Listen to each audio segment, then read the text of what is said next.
Hello, hello, hello, ladies, gents. Welcome along. It is Monday evening. We have the next round of the Multiclass Masters series. I can't quite remember what round it is. I know the live stream title says round 3, but this could be round 4. I'm not 100% sure. Either way, we are at what is going to be a very, very interesting circuit to race on. I describe it as a bit of a Mickey Mouse track. It's very short. Lap times are about 1 minute 5, 1 minute 6. And yeah, because of that, we're going to get multiclass traffic a lot of the race. We're doing a lot of laps in this race. I can't quite, excuse me, remember off the top of my head. Look at about 90 odd laps in this race, so a long way to go. But yeah, it's gonna be interesting. It's gonna be chaotic. We are back in split 1, which is nice, but it'll be interesting to see how exactly we do there in comparison to some of our usual competition. I was kind of actually expecting to be down in split 2 because after last Thursday's race didn't go too well. We had a DNF, then also entered into the Le Mans Ultimate birthday celebration, the 2 hours at Le Mans Friday night, which was being recorded. I wasn't streaming it, I was recording it. And yeah, the race did not go well, so that video will not be going out. And that was also another race that I DNF'd in. So yeah, 2 races recently where we DNF'd and lost some rating. So I'm a little bit surprised that we are in split 1, but fairly happy that we are as well. Be interesting because there's a few people in here who has gone and done the race already. They did it last Wednesday, so I watched that back just to see what sort of pace and everything they had in that strategy and all that sort of thing. And yeah, try to take some learnings coming into this race, figuring out what we are going to do in terms of strategy and all that stuff. Right, I need to remember how many liters of fuel that we're using per lap so I can figure out how many laps that I actually want to do in qualifying. We're going to go with that. Set ourselves ready. But yeah, hope you ladies and gents are all good. Hope you had a good weekend. It's good to see you here. That's Turbo and Jensen already saying hi in the chat. Anyone else coming in? Do give us a wave. Say hello. Let us know if anything interesting happened over your weekend. Or if you've got anything interesting planned for your week ahead. Got this tonight. And then we got the Assetto Corsa Rally patch coming out during the week, hopefully. And yeah. So there'll be some videos there on that. We got the race Thursday night, and then also possibly the Le Mans 12 hours on the weekend. We shall see. It depends on whether the event actually goes ahead, whether the Friday time slot all goes okay, and that will determine whether a time slot on the Saturday will go ahead. Hopefully things do, fingers crossed, go okay. For those running on the Friday night, and Studio 397 go and put the Friday time slot up. Anyway, enough talking about the plan for the week. Let's focus in on what we've got in store for this race. We're going to be jumping into this here qualifying session. Taking a set of medium tyres. We're going to go head out onto the circuit and see if we can get ourselves a decent position. Some very, very fast drivers in here.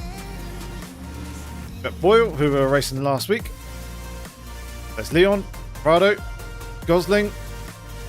A whole bunch of drivers. There's 7 of us in total.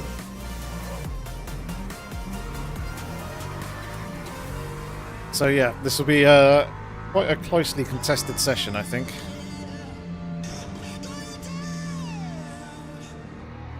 Turn that music off.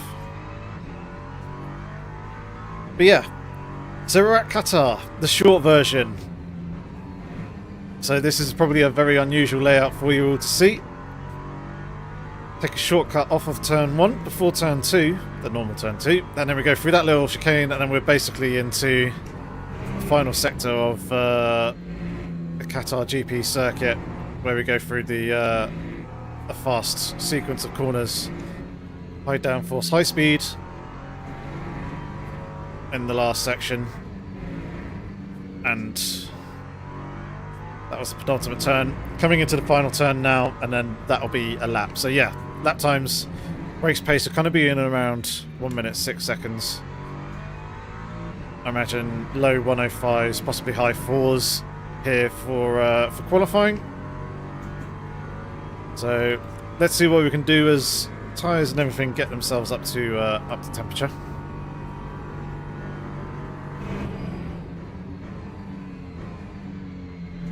Track limits is definitely going to be a thing that we're going to need to keep an eye out for here in this race.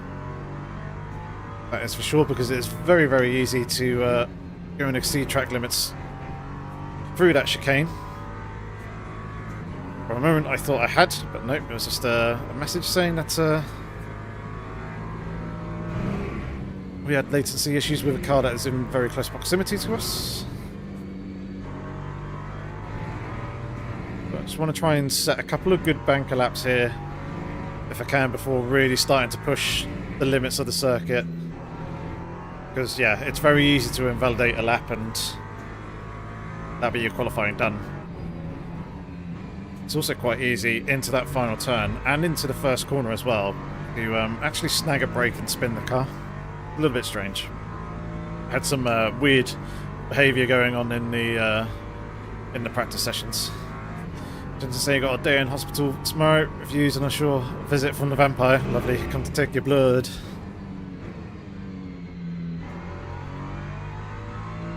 Hopefully that all goes well for you, mate.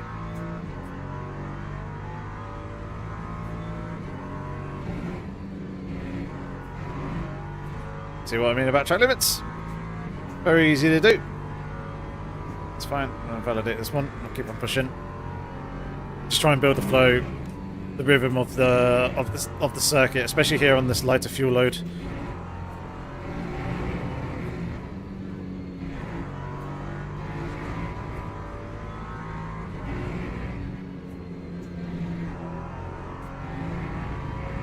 I'm not too worried about the tyres. Obviously, don't want to damage them because there is a possibility that we may change the left side tyres in the race depending on the tyre wear, how things are going. So I want to keep them in some reasonable condition whilst also still pushing.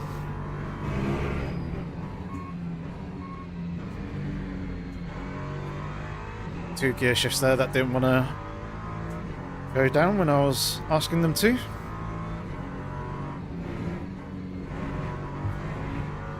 Oh, just pushing a little bit too hard on the exit there.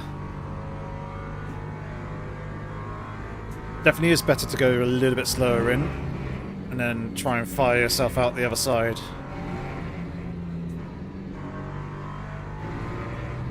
On this next one we're going to have to take it a little bit easier, I think. We got way more fuel than I actually thought. But that's hindering us, for sure. Don't need 14 litres at this stage.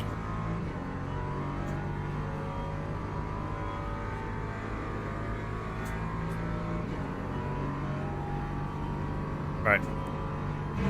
Let's go again.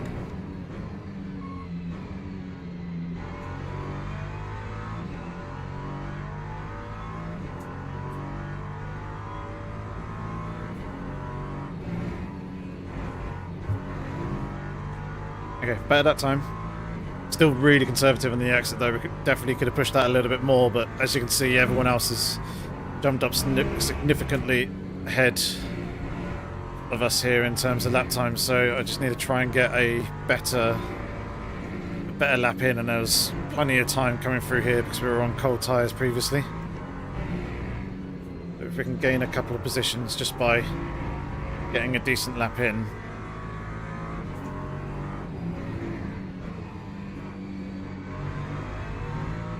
That would be great.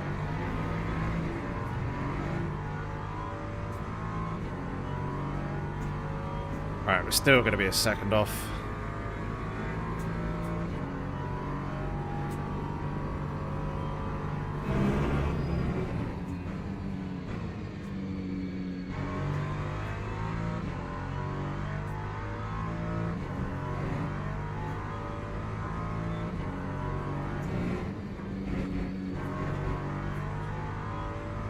Pushing it a little bit more, a little bit better, and we could still be much better coming through this section here as well.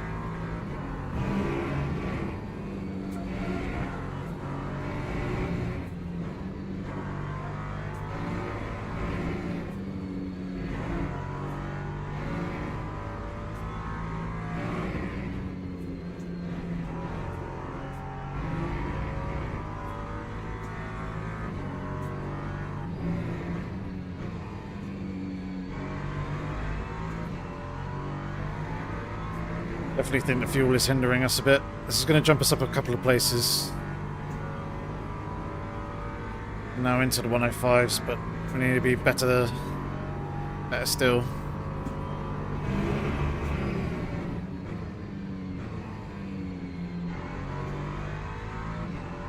Hesitated a little bit too much there.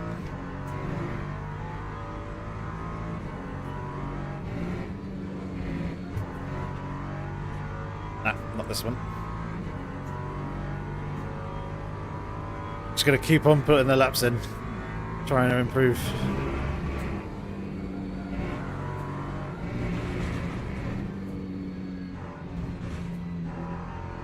Obviously, this one we're not going to improve on that. Too many mistakes.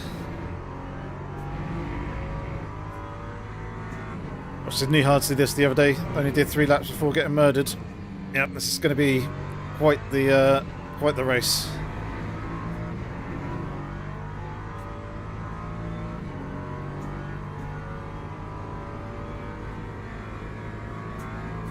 Traffic is going to be a little bit insane.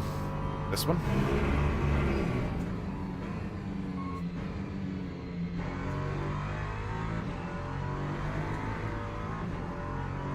A little bit too slow and a little bit too wide on the exit there. Pushing too hard going in.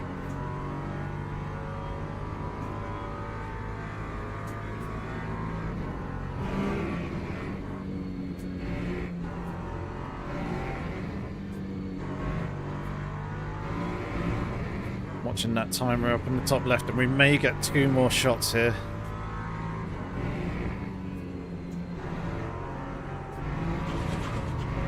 I don't think we will.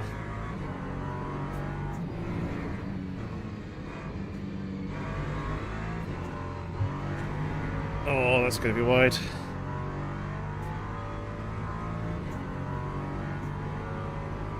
No, we're not. Well, maybe.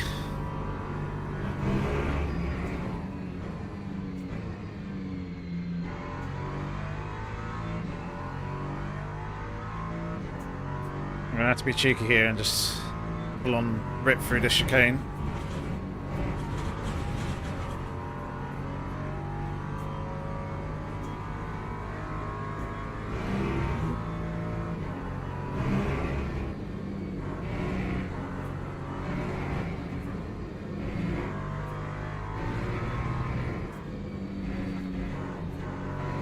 We could be so much faster through that section, as you can see.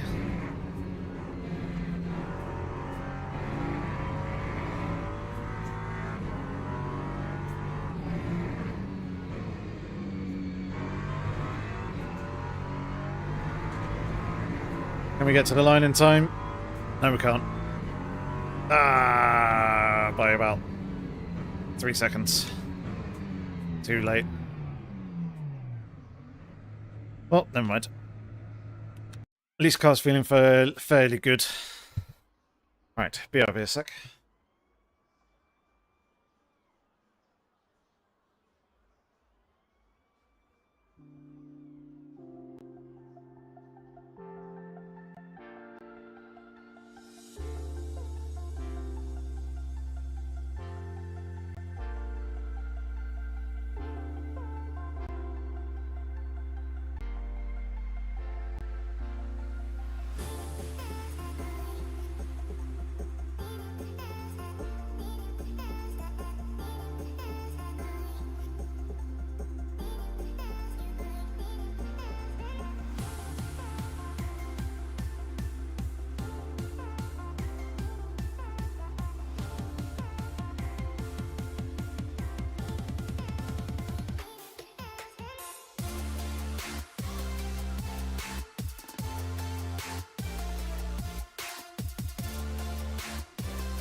And drivers go to the grid for a race start.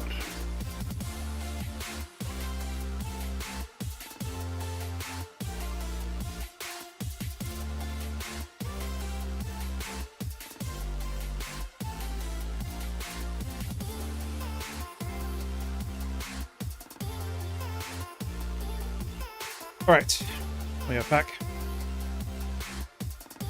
Try and let myself in.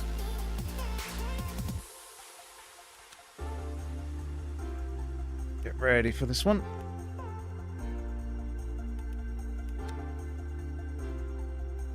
Fresh tyres all around. Everything here should be all good.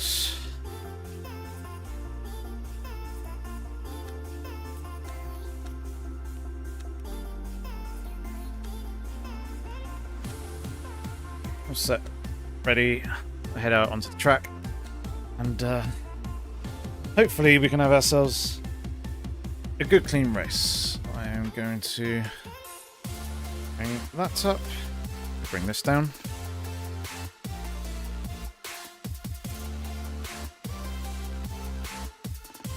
Just to see what sort of lap times Rado can do.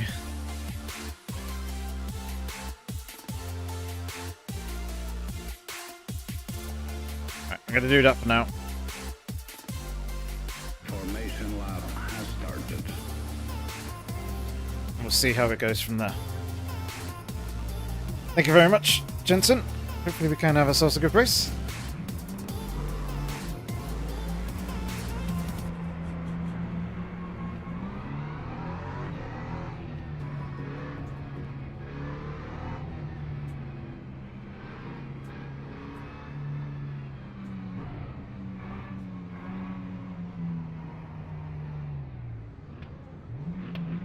Bad that there's no one behind us. People are, for whatever reason, coming to a full stop there.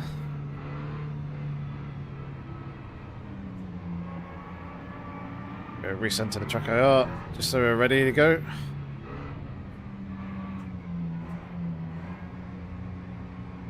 Right. Here we are, getting ready. Oh, this is really, really close and tight. Green flag, green flag. Underway racing. Oh my god, that right-hand lane was very, very slow there.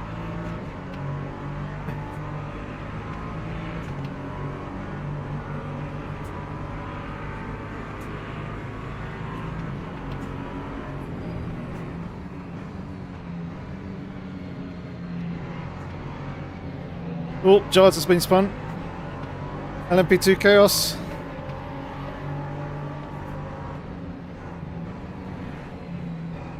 Take it easy, lads.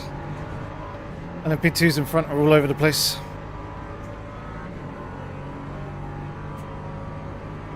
Leon up into the lead with a second. Despair, that's worked out very nicely for him. All because Rado had a really slow reaction to the lights. Car in front having a massive twitch there.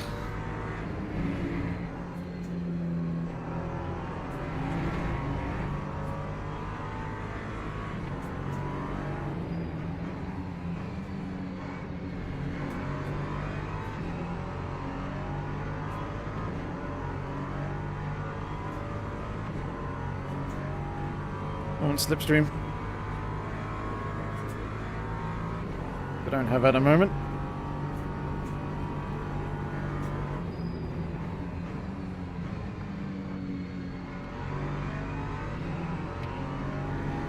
Oh,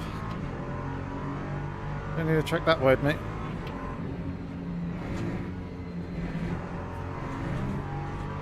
Well, interesting start. Hey, Chris. How's it going, bud?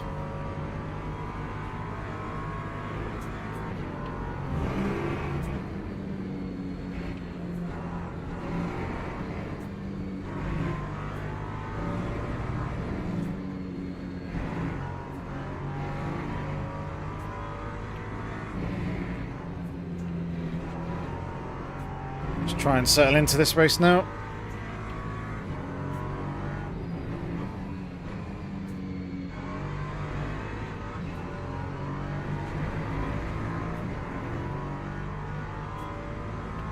It's going to be dropping back from the nice start that we had.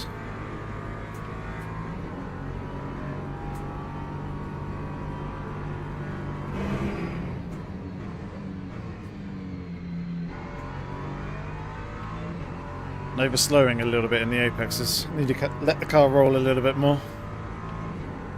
Try to at least.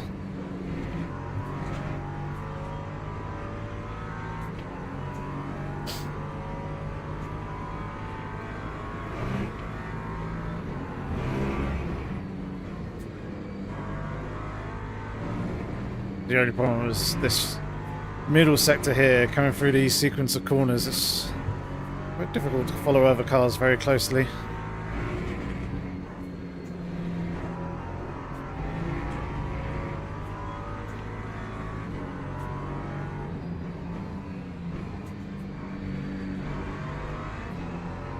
Here comes Jardio. Looks like he's got damage on the left front.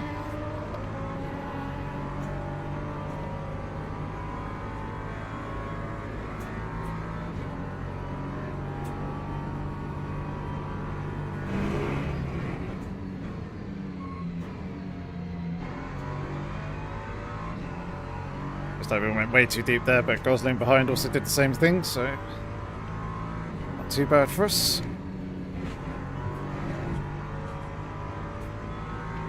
Now, key thing is just going to be really, really careful through that chicane there, because if anyone picks up track limits, they are likely to slow down to avoid picking up any track limit points.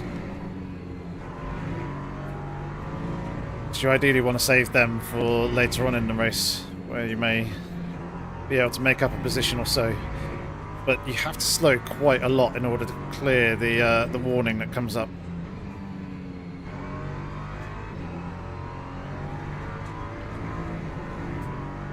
With that, they lose quite a bit of ground and momentum, so you can pick up places through it.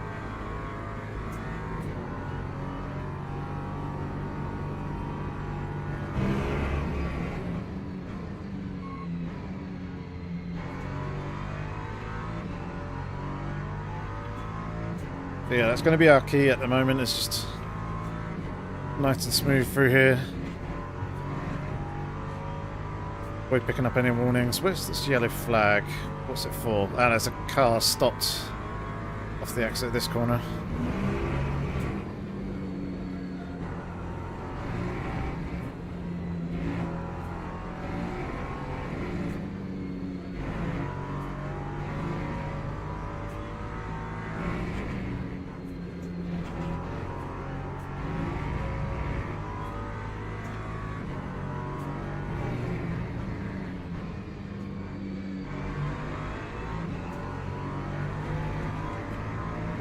Everything all seems pretty equal footing in terms of gaps between everybody. Oh, 106 for 2 for Gosling behind, fastest lap of the race.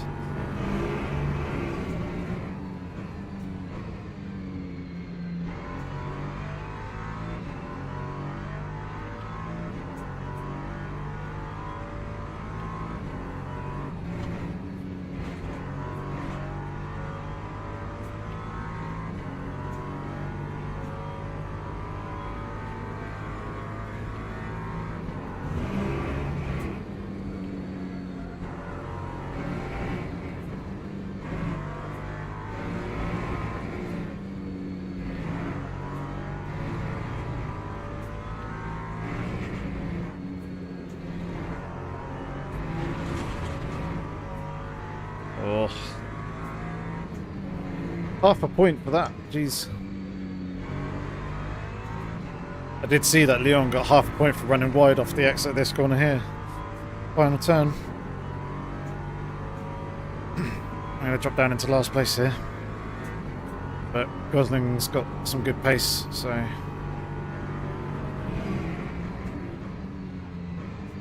there's no point fighting it. Just let him slip on through and we'll slot him behind.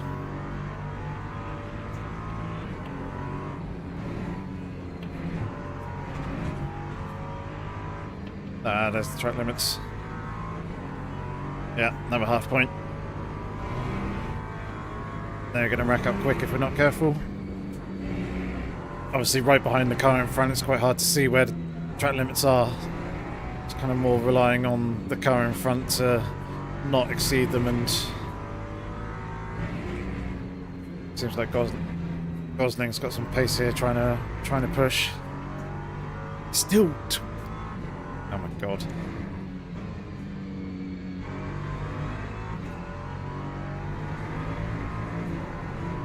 Just losing tons of time now.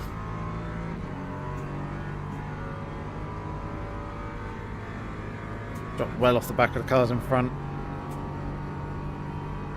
GT3s will come into play at some point though.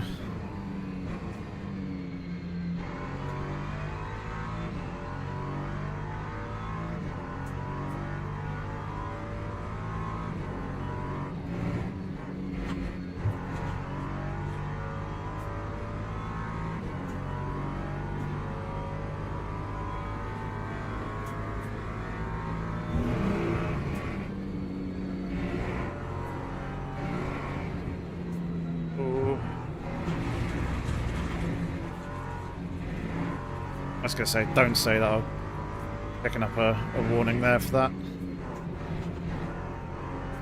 Quite clearly lost time.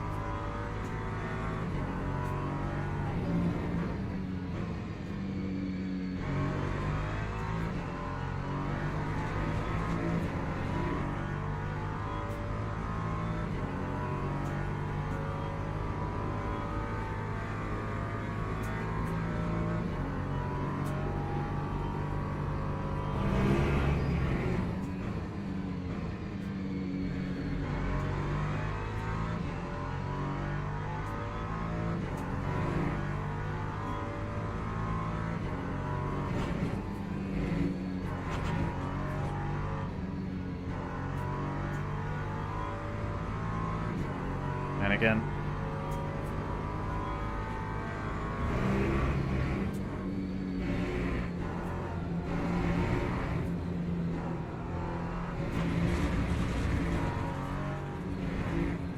No, come off. Come off it.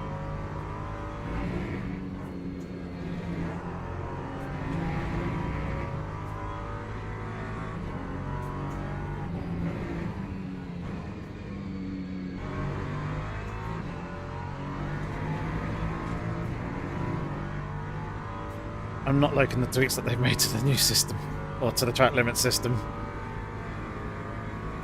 as you can probably tell.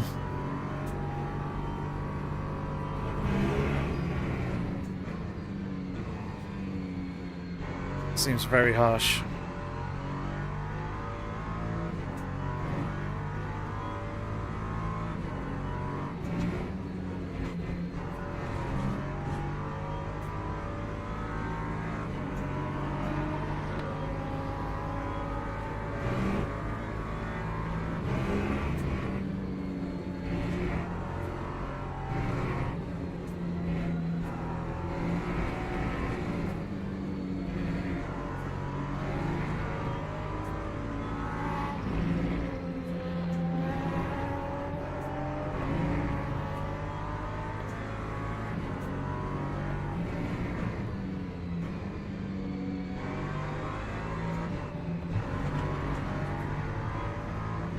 Oh, it's just not gripping in the way that I want it to.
We're washed, chap. We're washed.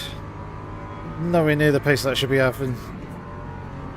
Making too many little mistakes.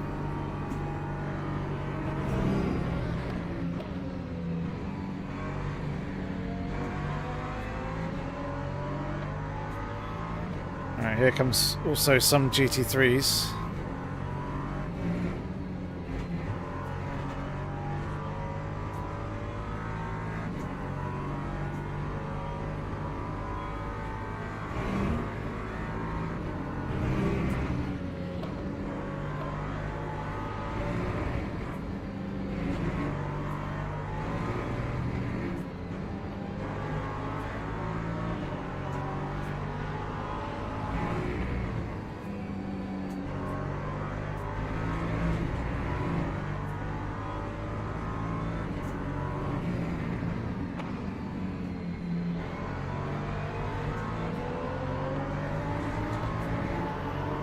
Right.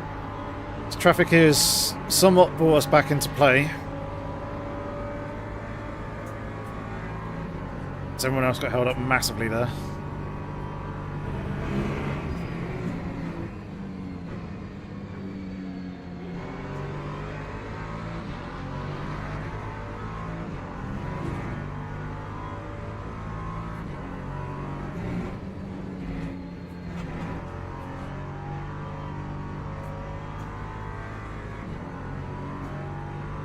Thankfully, we managed to clear that one fairly easily.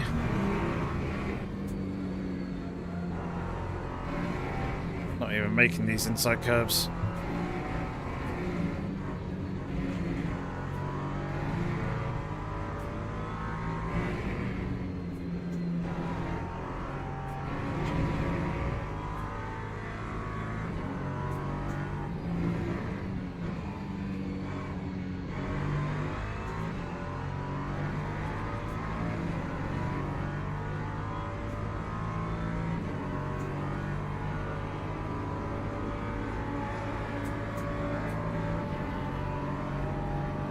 Try and pick up a bit of slipstream.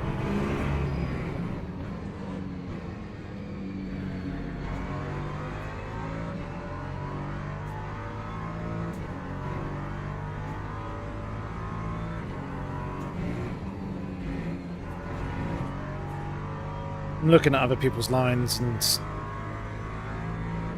that's distracting me. I saw this guy end up going wide, but obviously by that point I was already following them and it's going off myself.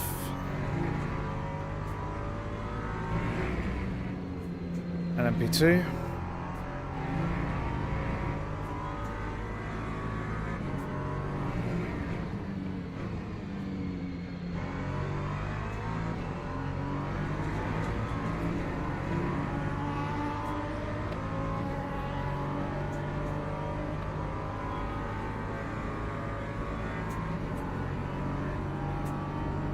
Jods.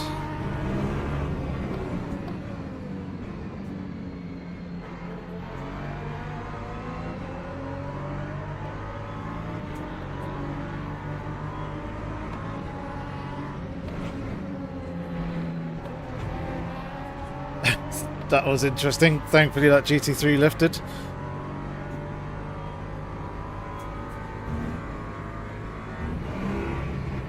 Probably shouldn't have gone for quite the lunge there, but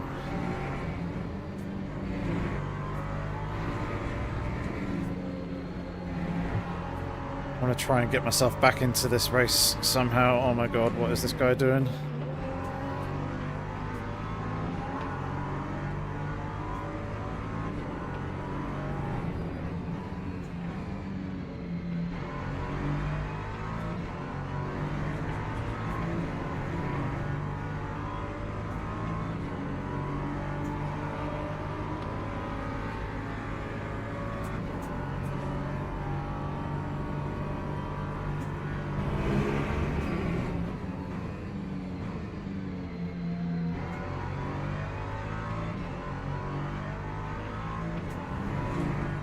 Alright, let's refocus.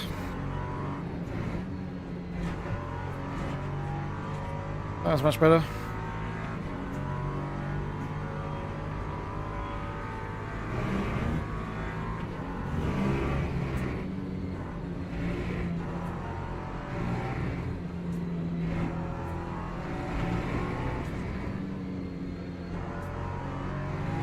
How have they just gone and pulled, like, best part of half a second?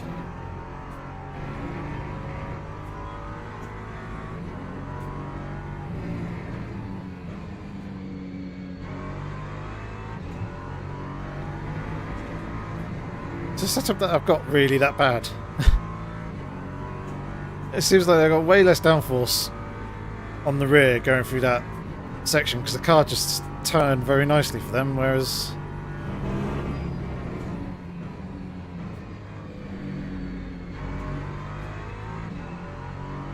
me, I was getting understeer.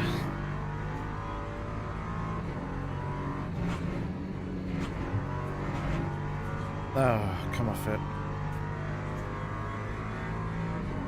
Still didn't lift enough despite losing 3 to 4 attempts there.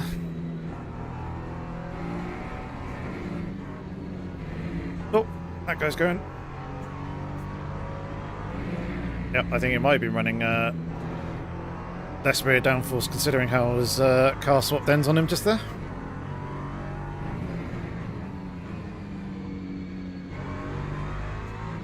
So take that freebie. See if we can close up on Gomes. 2 seconds in front.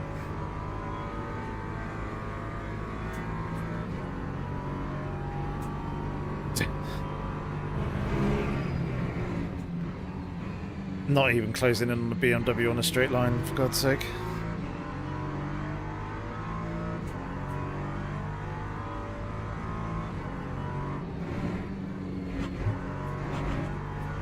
Oh, and again, come off.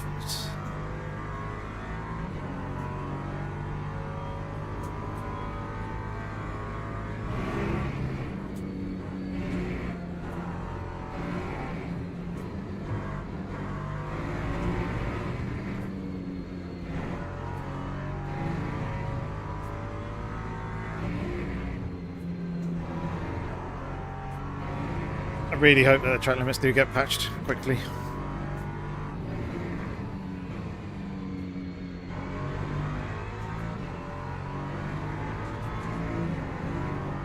It does make for quite a frustrating experience, especially on a circuit like this.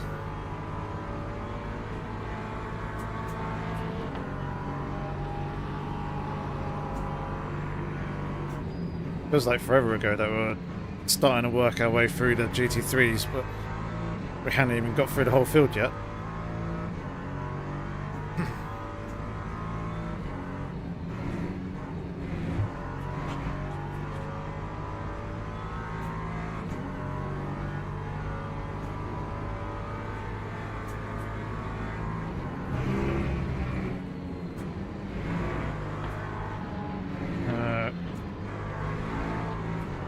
Bit more room here on this one.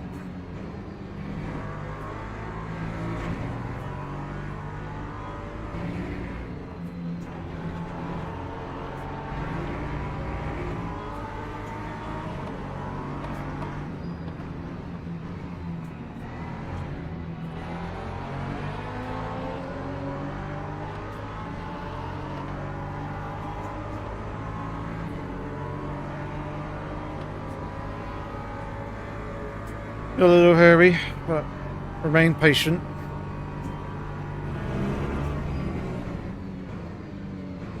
Way too deep.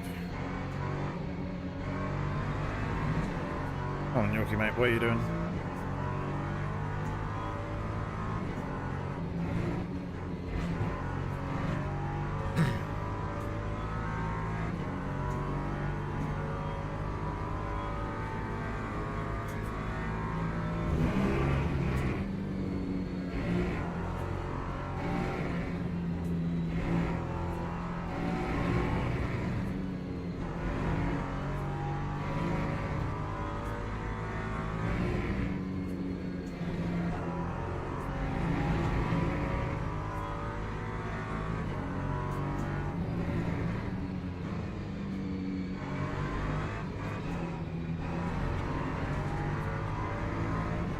Getting understeer on corner exit. Are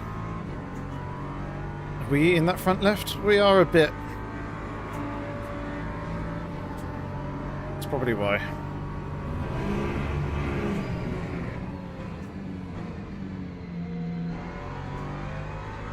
Setup's probably too safe.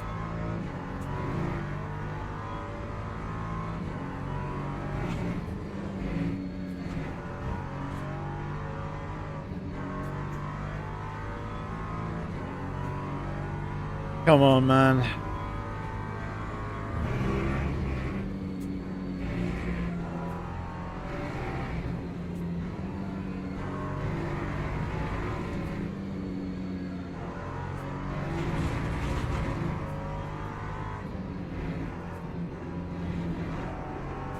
Thing doesn't give you enough time to clear the penalty. That's what it feels like it's doing.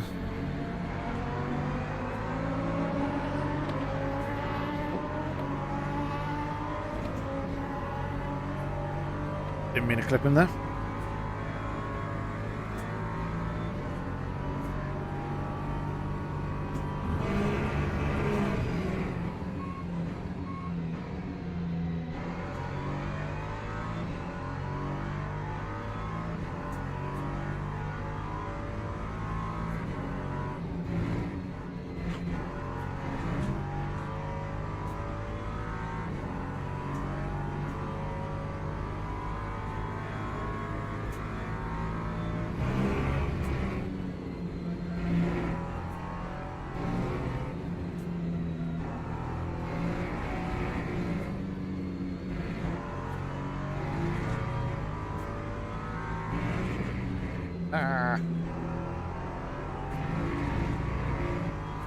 Bit deep.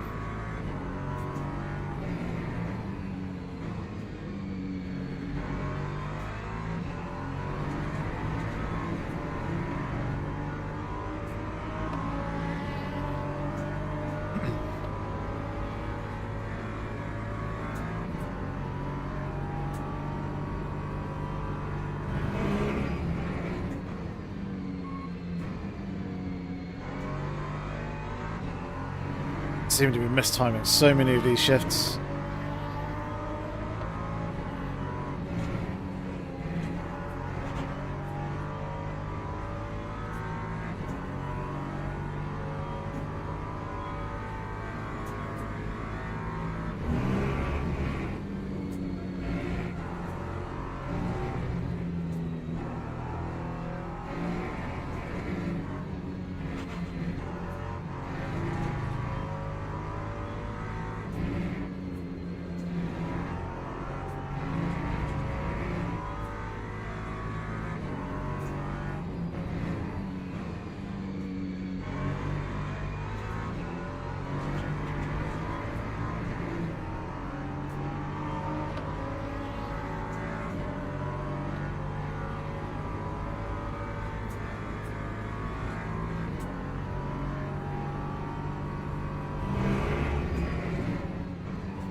It's almost like it's not worth pushing through that corner at all.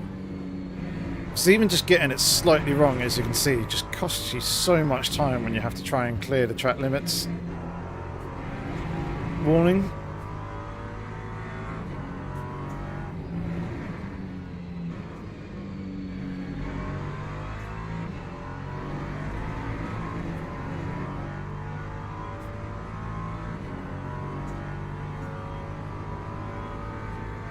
It's almost like it's better to just play it ultra safe, lose like the couple attempts that you probably lose to everyone else through there, just so you're not losing half a second plus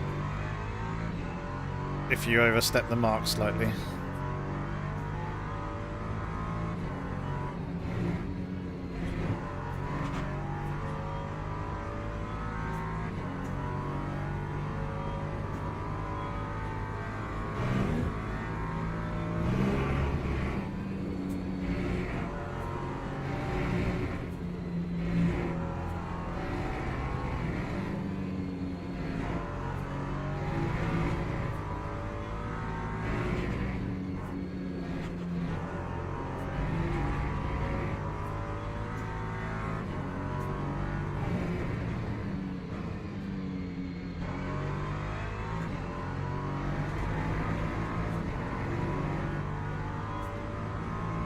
That was much better. Right, new tactic. Go 80%.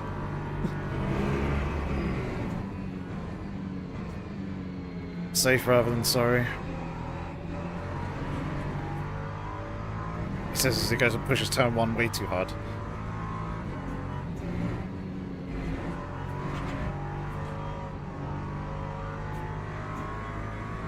Yep, new one.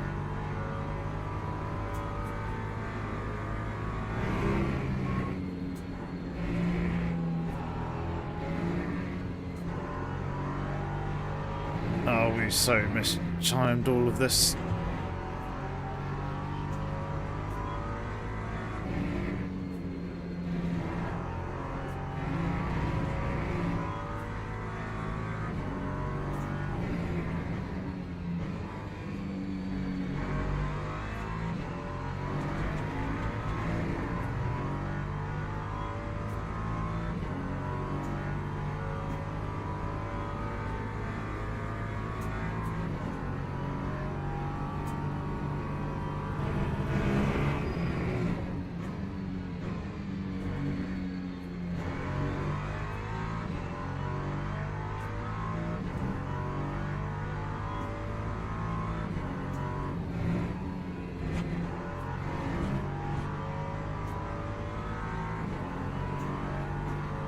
Can we clear him before the corner?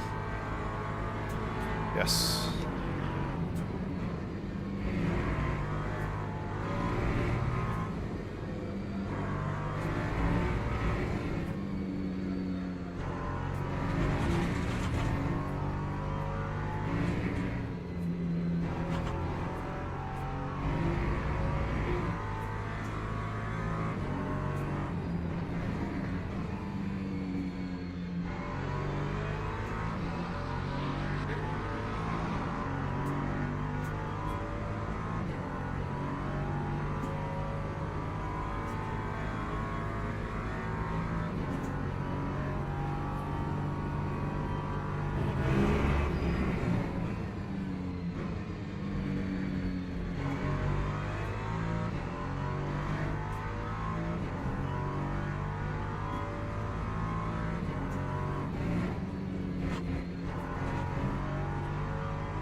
Alright, we just need to try on consistent laps because we have pace over some of the cars in front.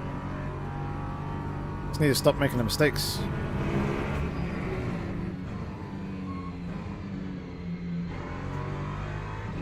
Tidy things up a bit.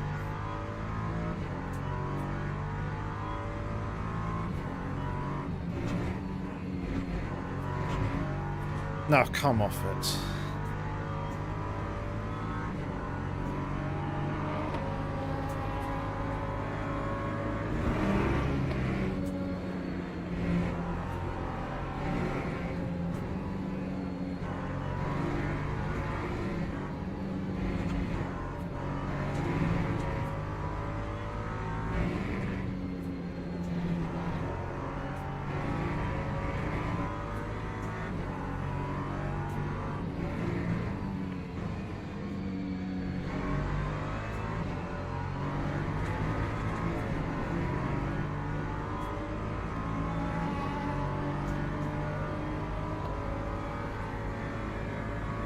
What do you guys and girls think to the track limits? Curious to hear your opinions.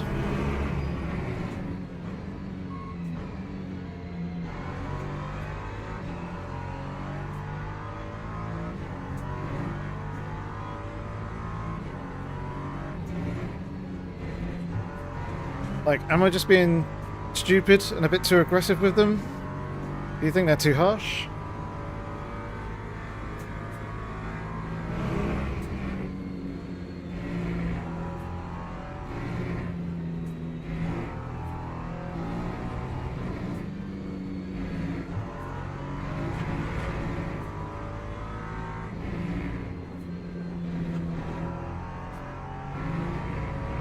They're nice, but never managed to collect them all. Well, you got to collect them all, Jensen.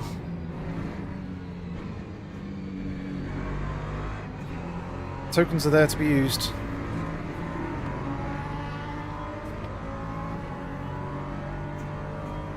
It's obviously not the right way, but... I was going to say, for a second there, I thought the engine was starting to smoke. I was like, there's no way in hell that the engine's overheating. Not with the radiator set in, so I'm running for this. I know they were pretty, not massively safe, but safe enough.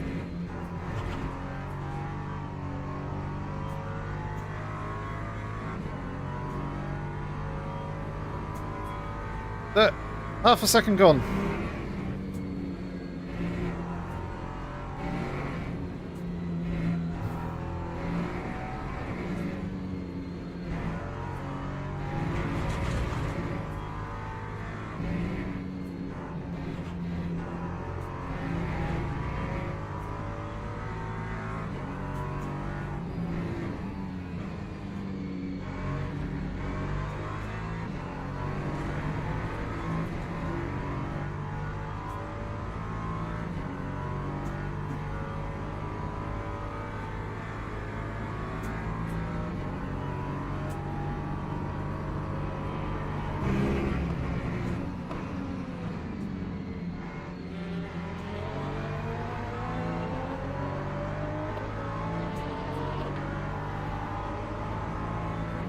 Well,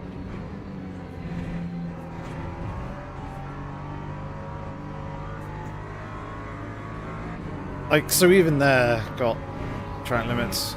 Fucking hell.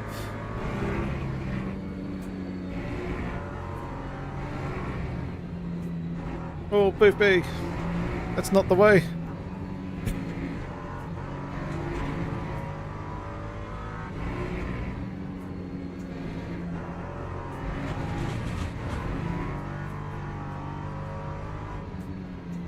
No, come on. You're having a fucking giggle now.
A bit of chat going on.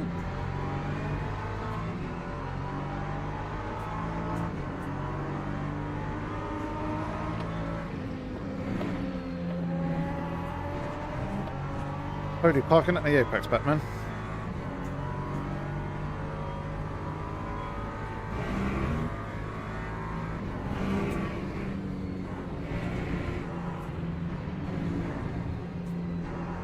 Being an idiot.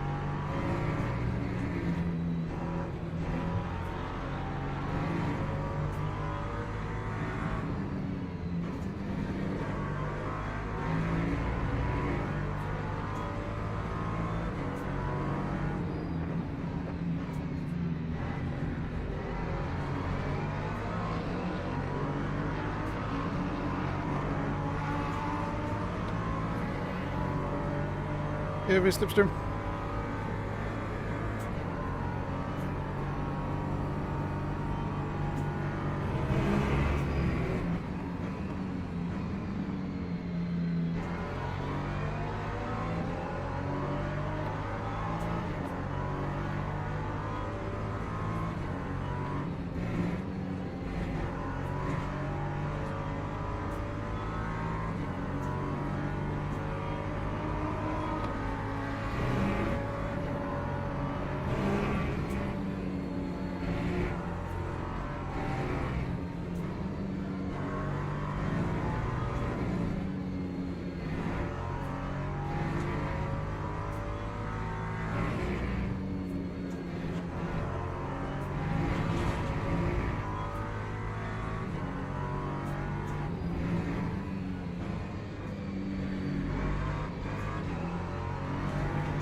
He's got no front left grip in those sort of situations. Getting on power, so I have to be quite careful as to when I time that.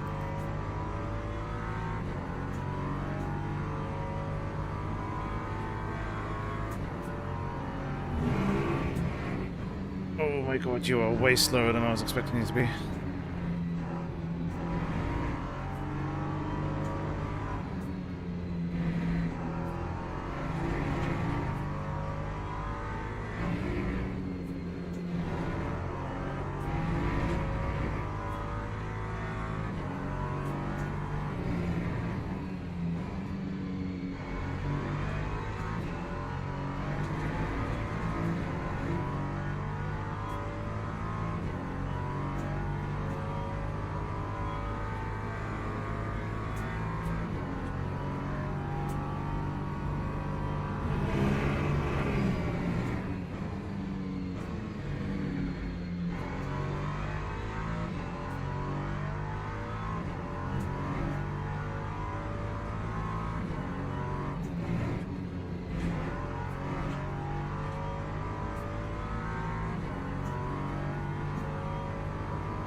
This guy's just lost a ton of time with this GT3 through that section.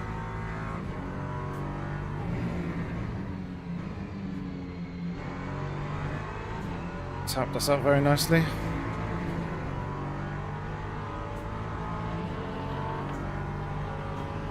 Hey, my new personal best in a long time in this race.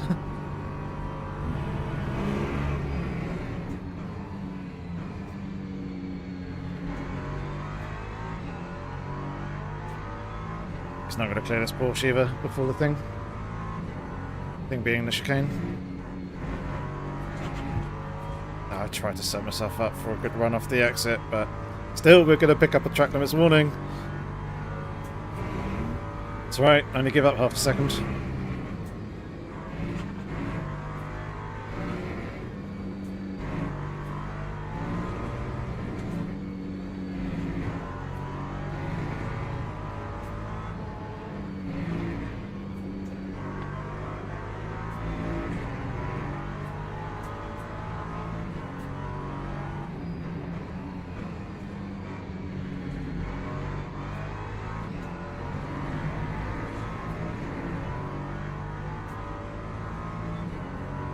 Yep, so the leaders are into the 105s now.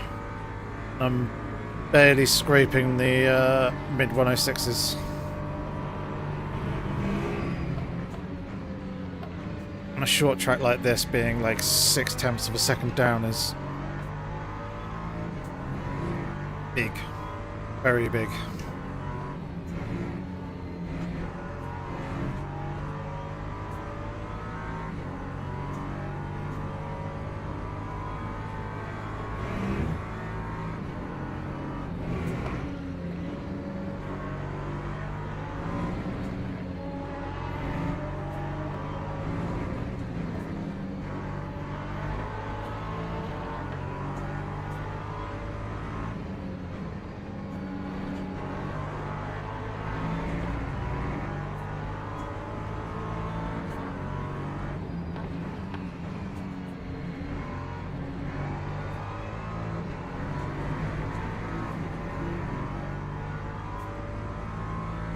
I think that was okay. We cleared them pretty quickly with a bit of a lunge there.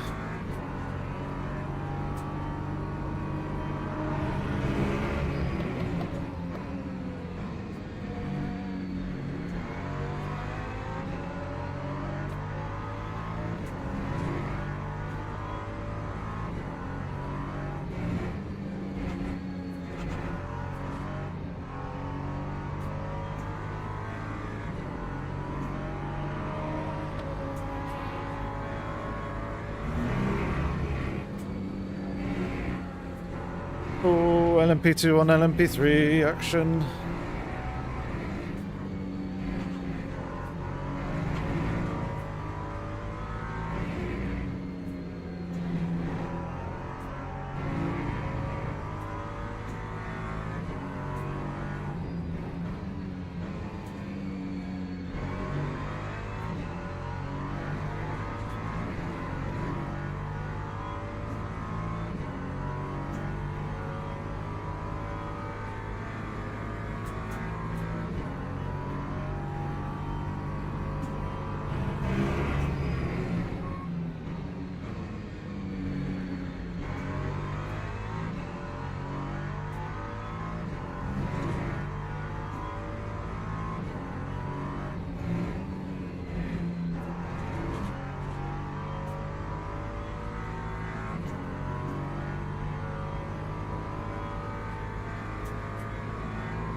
Oh, he's got to slow down.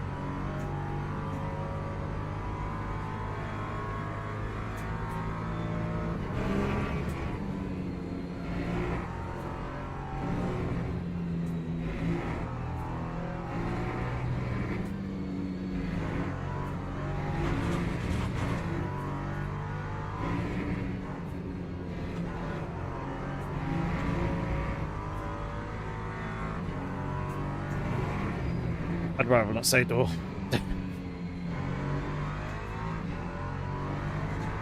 I stopped myself from saying the word that was about to slip out the mouth there.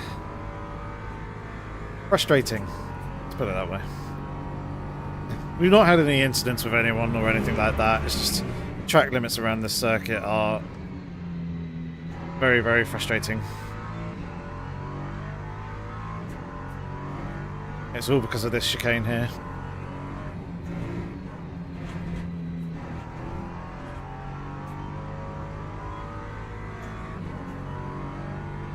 Thankfully I managed to clear them fairly easy there.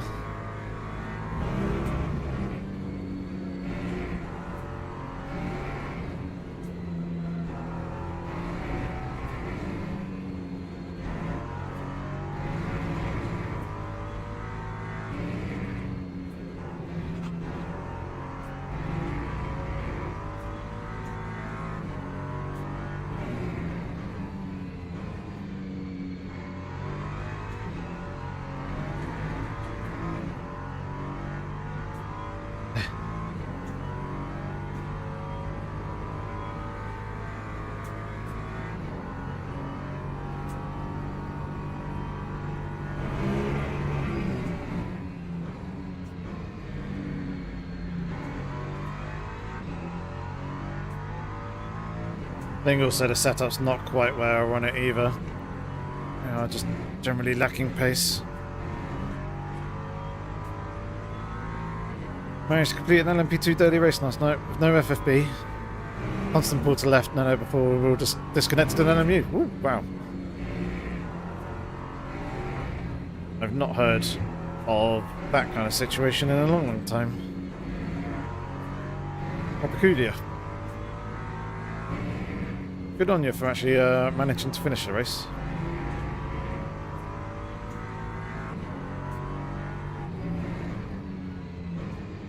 Where was it you finished? Understeer Central.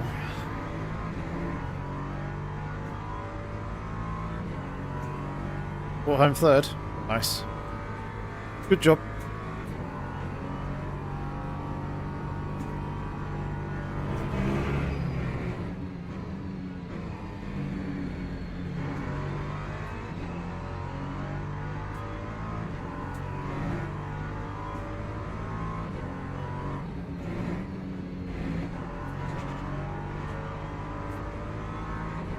That is probably the best that I've taken that chicane in quite a while.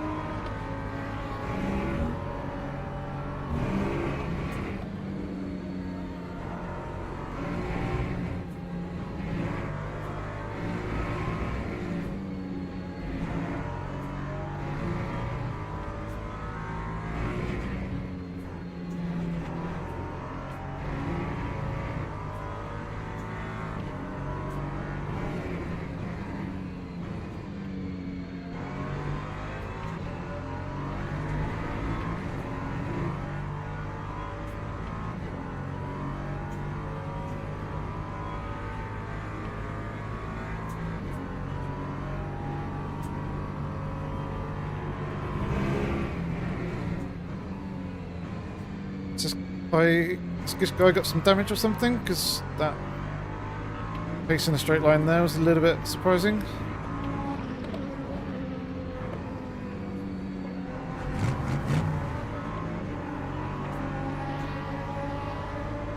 Managed to clear that. Siri, well, thank you very much. Appreciate the subscription to the channel.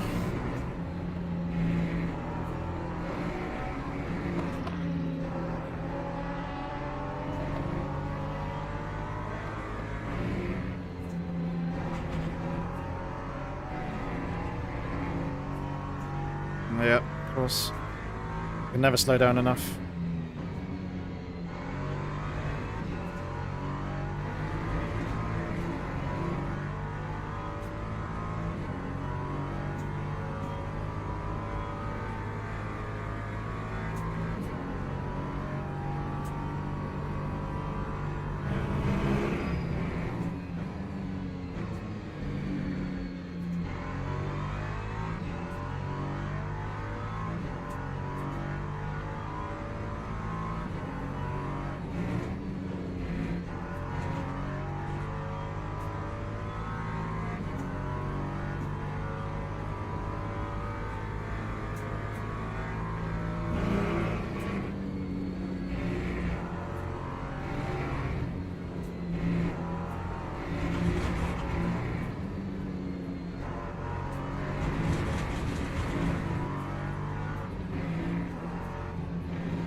I was going to say, did I not see P2 not long ago, an LMP2 class?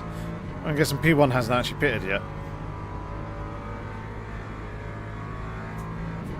They're doing so now?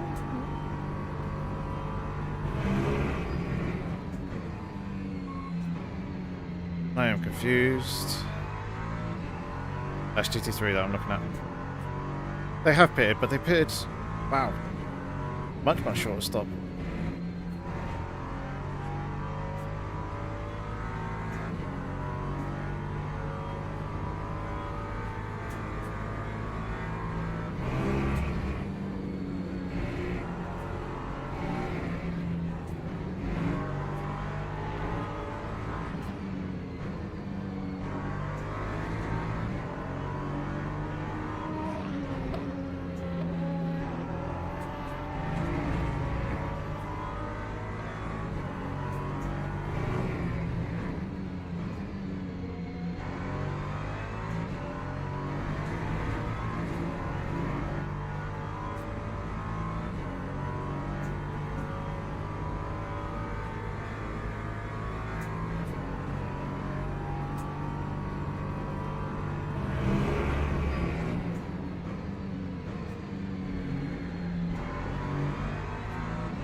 Small just making absolute crazy lunges left, right and centre here.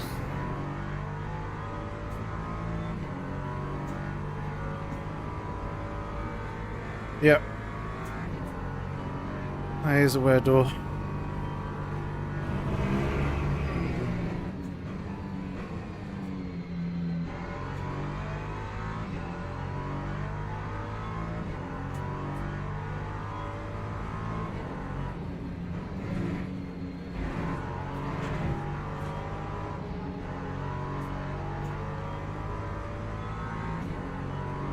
I didn't even think that I caught that one.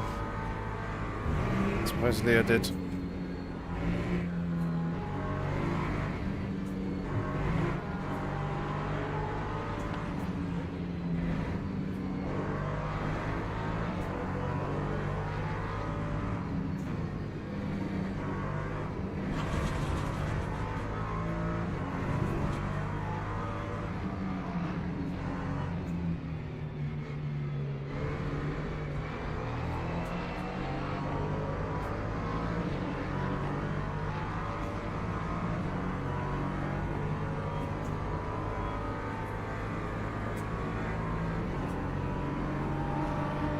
Just making silly decisions. And leading to silly mistakes.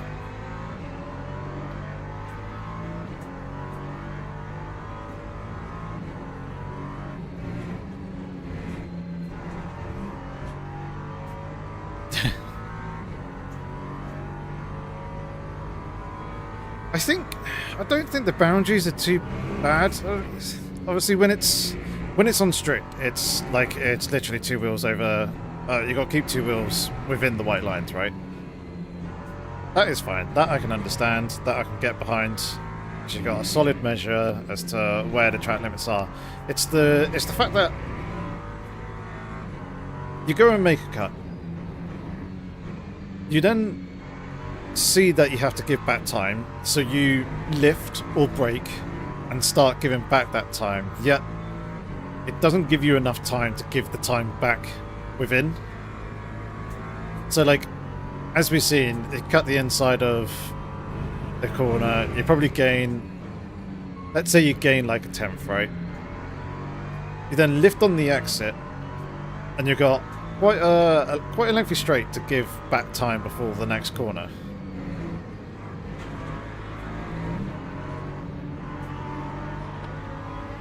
See, that one, whereas a very small cut, there wasn't really much time that you needed to actually give it back. But coming all the way down here, like, you can see that I've gone and lost like 7.5 tenths of a second. Okay, I was probably already a couple of tenths down going into the chicane, so we're losing what, half a second? Oh god.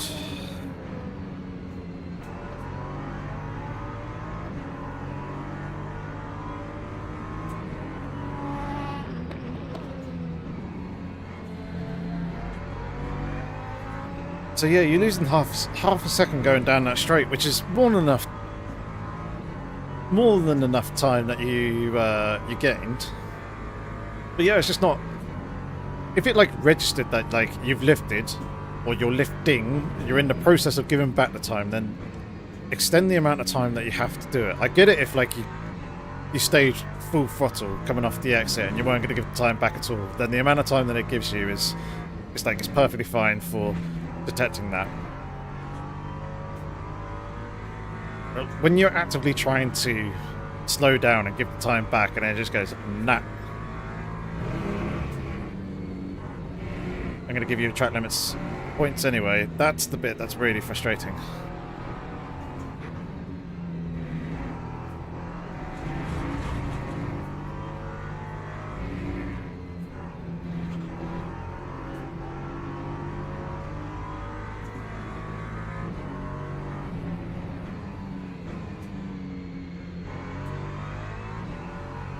Okay, a couple more laps and then we make a pit stop.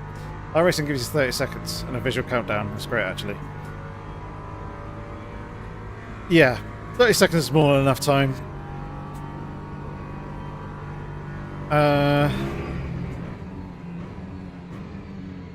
And the visual countdown. Yeah, I can give or take a countdown.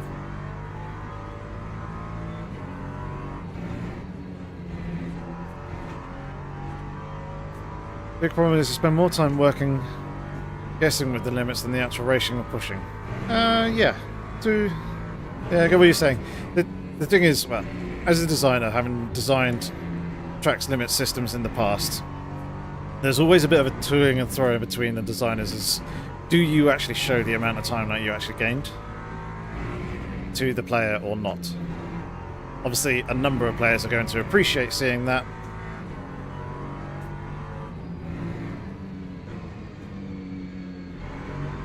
Others don't like it because it's not quite as immersive, and it takes away some of the skill of figuring out like just how much you have gained or not.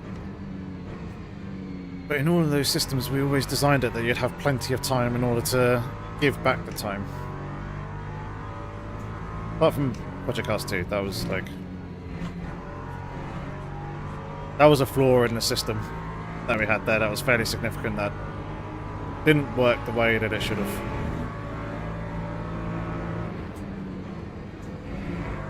And Project Cars 3, well, track limits in Project Cars 3, what's that? So it was all down to what we were doing with Project Cars 4, which I thought was going to end up being a good system, and it was working the way that we had kind of intended it for in 2.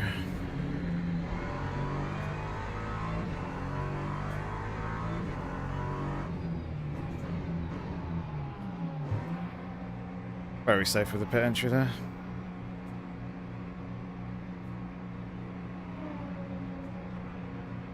Motivation behind this track limits modification because that would tell you about human stupidity. To say, I'm not a fan of this circuit. It's Mickey Mouse track, I describe it as.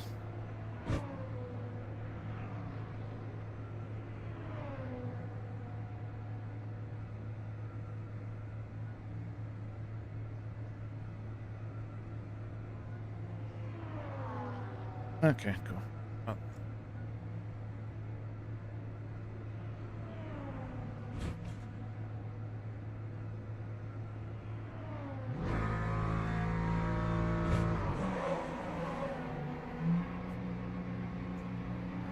That's nice to see, and that the keyboard's effectively died.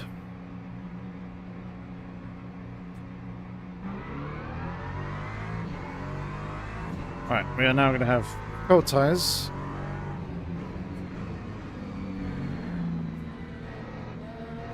On the left side, because we're taking brand new ones.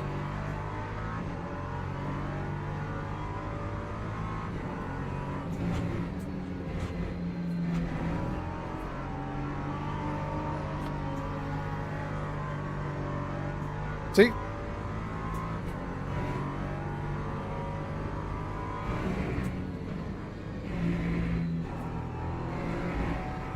How dare you exceed track limits?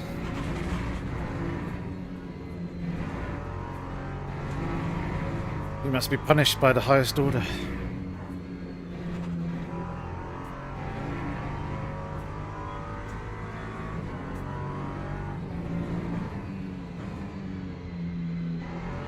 Yeah, I don't know what's going on in the last week or so.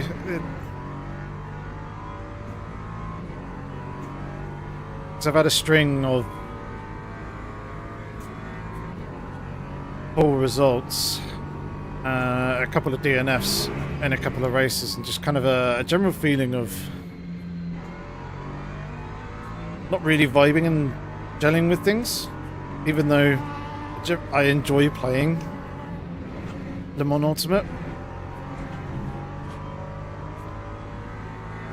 I don't know whether it's me jumping between various different series is a lot and kind of trying to figure out cars, because I spend a fair amount of time trying to figure out car setups and setting up the car for each of these races.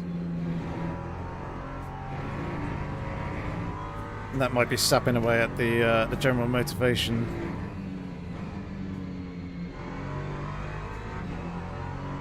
To do these, but the general, like, I don't know, it feels like the general concentration levels, or my general driving ability has taken a step down in the last week or so. And I can't put a finger on it.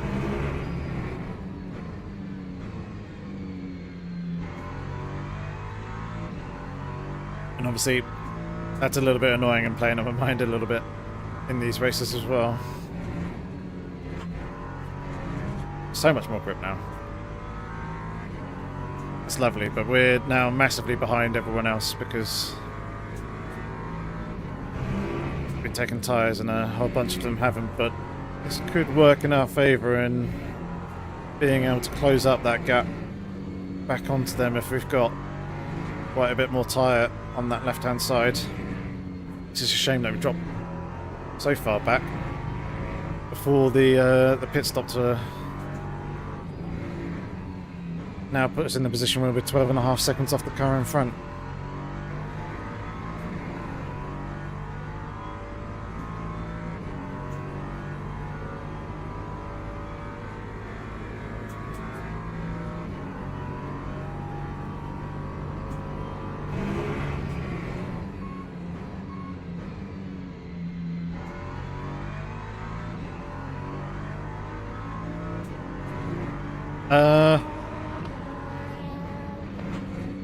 Good question, Luca. I've cancelled my iRacing subscription, so it's not like I can hop on that sim and go do a bunch of races over there, because lately I've been enjoying LMU more.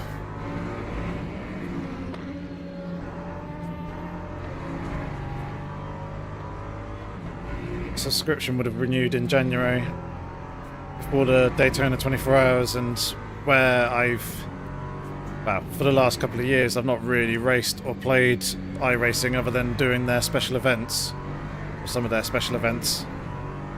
I thought there's no point in me paying that 110 quid for the year when I'm not really utilising it, despite the variety of content and stuff on there.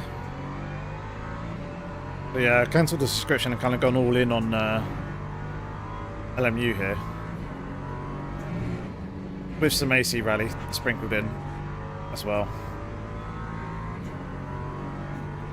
With the upcoming update, there'll be a couple of videos this week covering the new content, 2 new stages, one of the 2 new cars.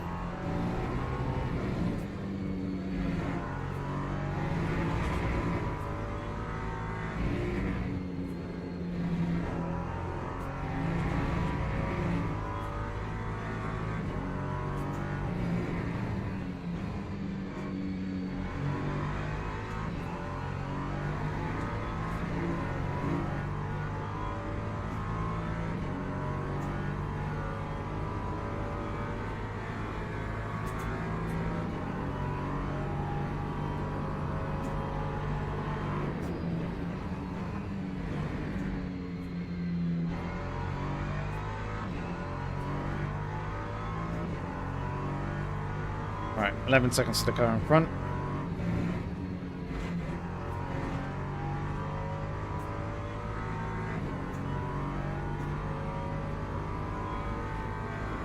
Still 30 minutes remaining in this race. It feels like this race has gone on for an absolute age, which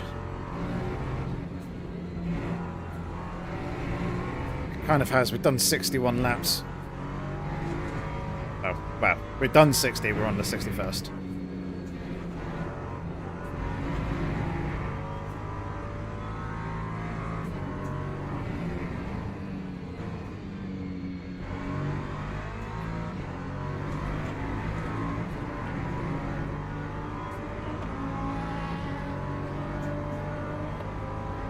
So they're 107.7s, we're gaining at 1.1 seconds a lap. If we can keep that sort of pace up, be nice.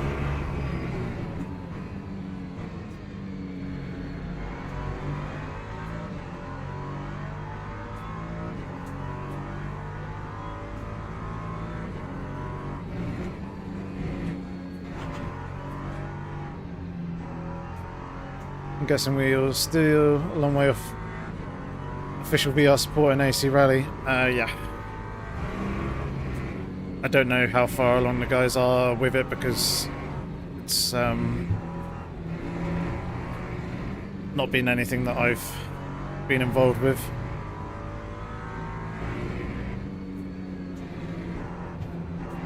Other than maybe a little bit of design work at the beginning.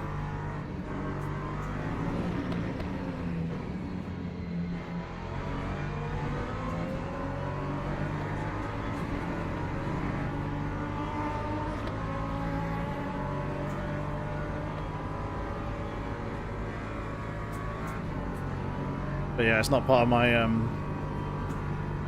day-to-day work, or one of the areas that I kind of oversee.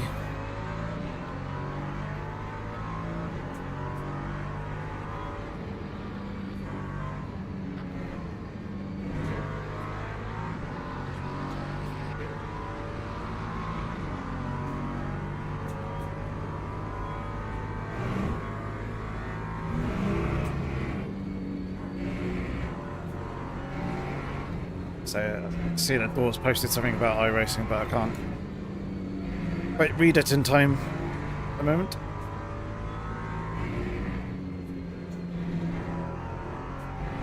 iRacing is an all or nothing for me. Don't want to get sucked into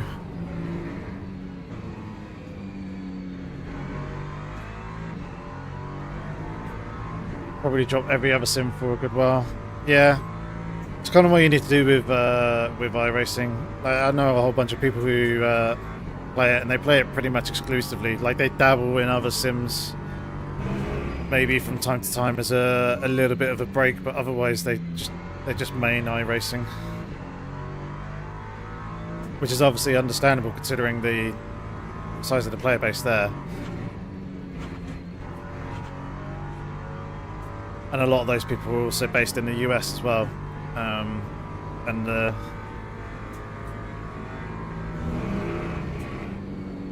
number of US players on the iRacing service is pretty substantial, probably the biggest.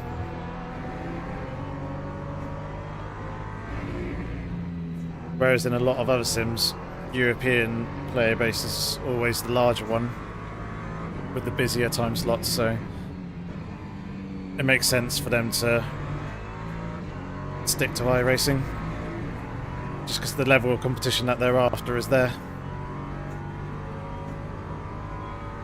In relation to what you said before, I think jumping from one car to the next is a skill on its own, like talking and driving.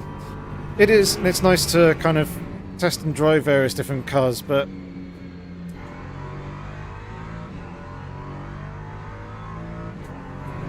you kind of never really get to truly master the car.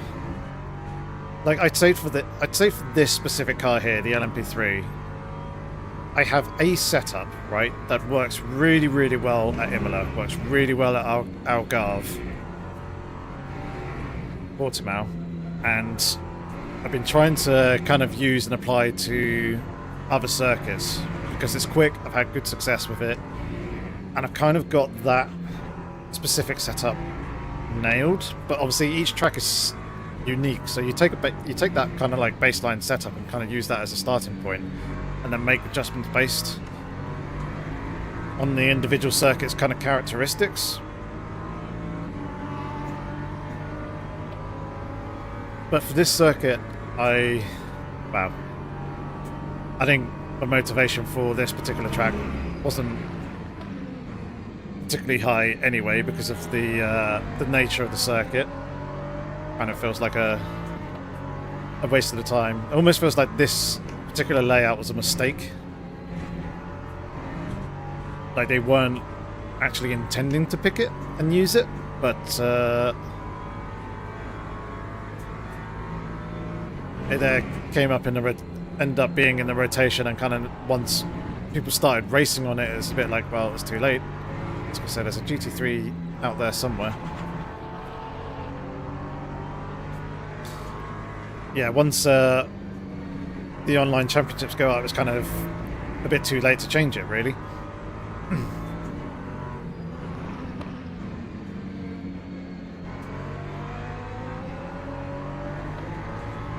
So yeah, I never really quite clicked on this track.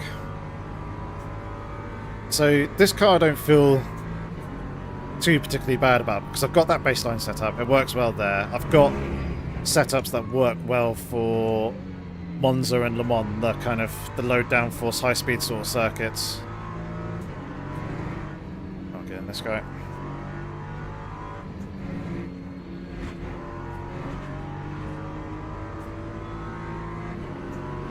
It's just if there's kind of like this track where it's a kind of sit in between. It's not high downforce, but it's not completely low downforce. I'm at a bit of a loss, and when you kind of find something that gels and works for you in terms of a setup direction and I guess setup philosophy, it's hard to move away and deviate from that, to kind of play around, experiment, and find something that works, because it's very easy to kind of fall into that realm of, well, this isn't working for me. These setup changes that I'm trying to make and trying to chase, I'm just not quite getting the same sort of lap time, because you're probably having to adapt your driving style a little bit for it as well. Don't know how many of you have been like watching all of these live streams and following the channel for a while and have been checking out the setups that I've been using. You probably noticed that my overall philosophy at the moment is making a car suspension setup as soft as possible, trying to get the car as low to the ground as possible to maximise the downforce, reduce the drag, try and get the straight line speed out of it as well, trying to get the car as flat as possible on the straights, because that works for GT3s. You can run the cars exceedingly, basically in their softest settings. You don't have to worry about bottoming out at all. In these prototypes, you do have to start worrying about them a little bit, but you can just generally play around with the ride height a little bit. And these LMP3s don't let you completely take out the packers anyway. There's always packers built in, so there's not too much of a risk there. And there's the third spring to kind of lean into if you want it. I found that setup direction also worked for the LMP2s. And in some of the hypercars and on some of the circuits, it also works that way as well. The thing with the hypercars is you do have to pay attention to your ride heights a fair bit more,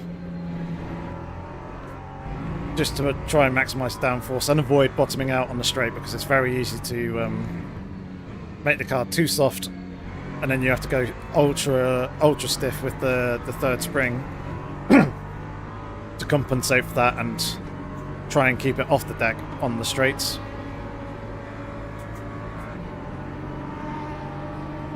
Ooh, P1, 2, 3 and 4 here in LMP2. Oh, things are getting spicy.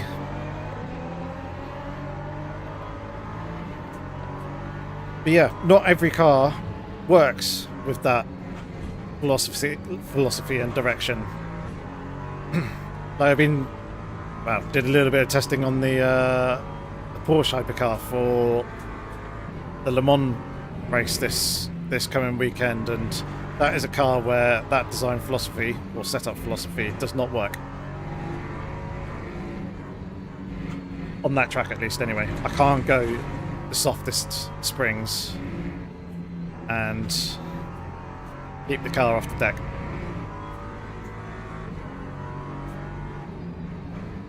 So it's playing around and fiddling with the setup and trying to figure out where that sort of ideal window is,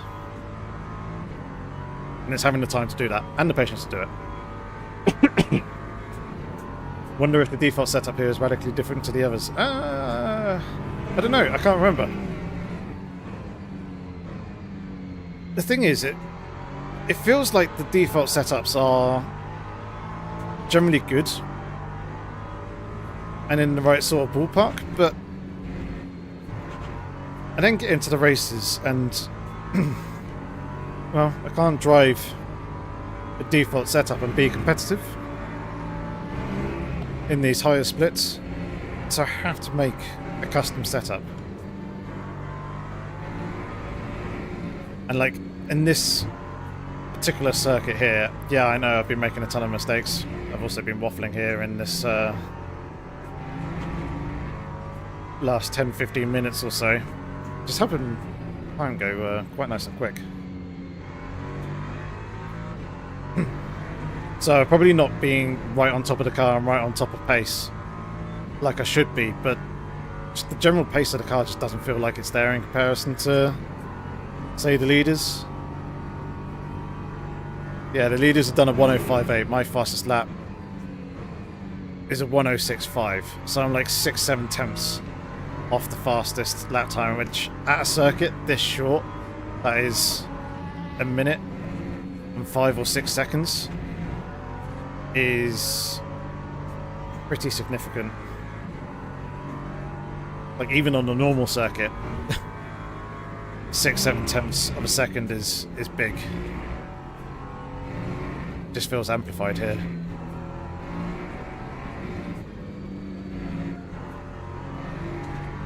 I mean, Qatar's not particularly a circuit that I've just gelled with anyway. I did alright on it when it first came out, but that's because I think I managed to kind of figure out how to drive the circuit a little bit. We're in a pretty good manner, and then everyone else has managed to catch up and surpass me.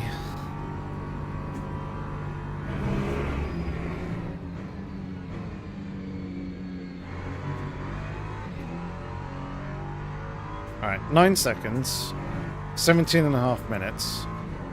Can we actually get our head down and close that in? Let's see.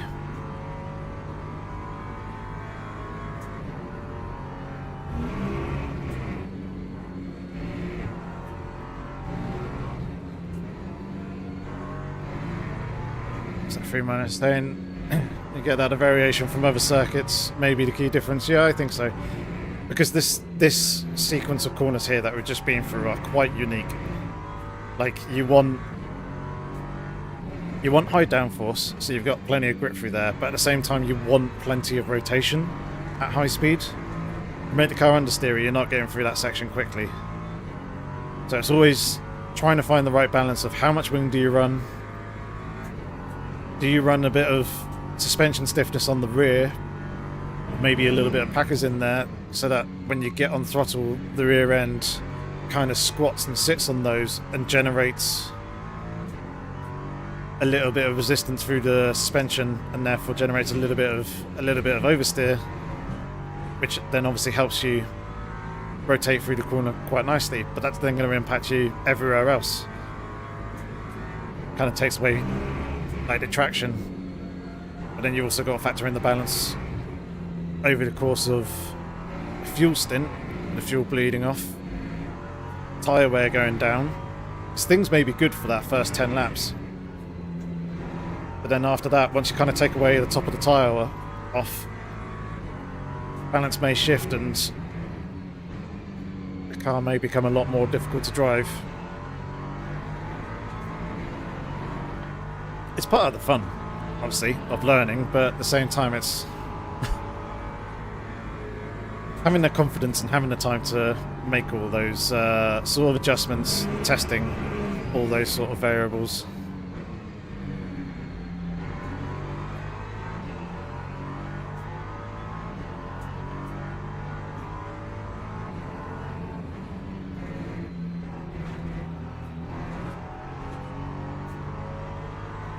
Really like the LMP3 cars. Look at your setups as a starting point. You didn't race LMP3s for a while and just jumped in. Yeah. I was waiting for a LMP3 championship to come up to jump into. So I did like 1 or 2 races when they initially came out, in terms of like daily or weekly sort of races, but Yeah, I didn't really do much. I think there was a championship that was like fixed setup or something like that to begin with on the LMP3s that I didn't join.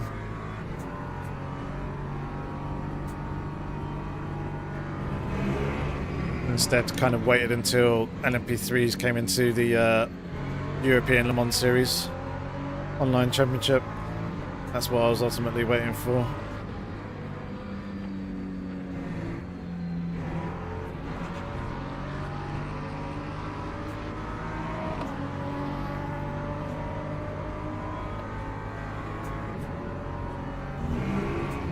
So yeah, I did miss out a little bit there, but even still, when we first joined, it was very competitive.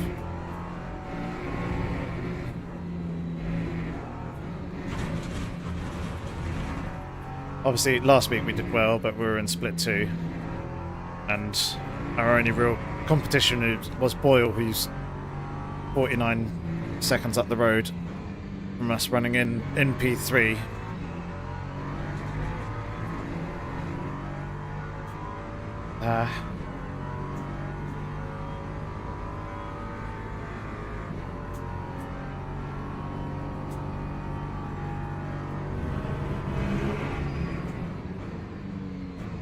Yeah, I do like to try and keep the cars pretty low and close to the ground. I have noticed that raising the front a little bit does generate a little bit more downforce, it feels like, than running like minimum.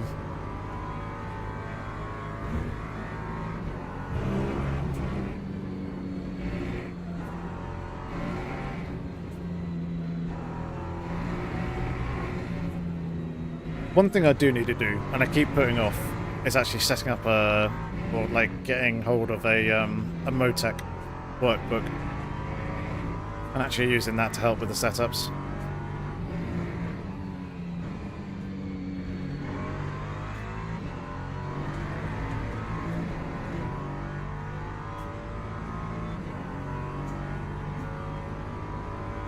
Alright, 12 more minutes. We're not really making much ground on Gomes in front, but I'd quite like to stay on the lead lap.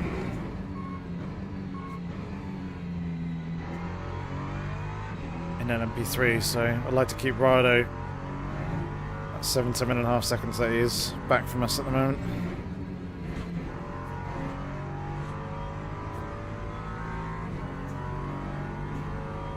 Pardon me.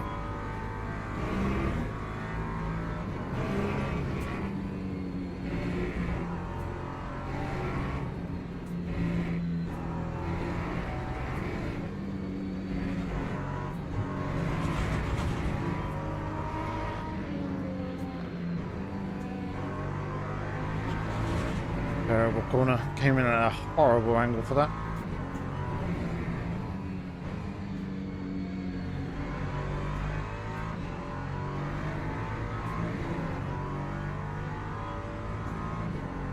Do.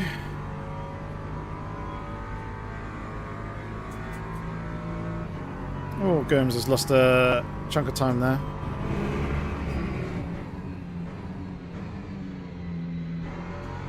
Seemed like a second in turn 1.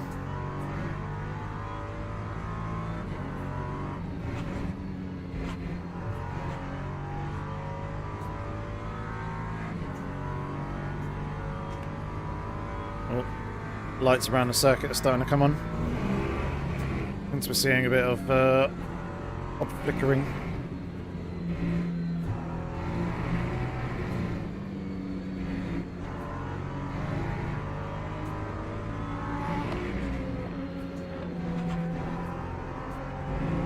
Oh, beefy.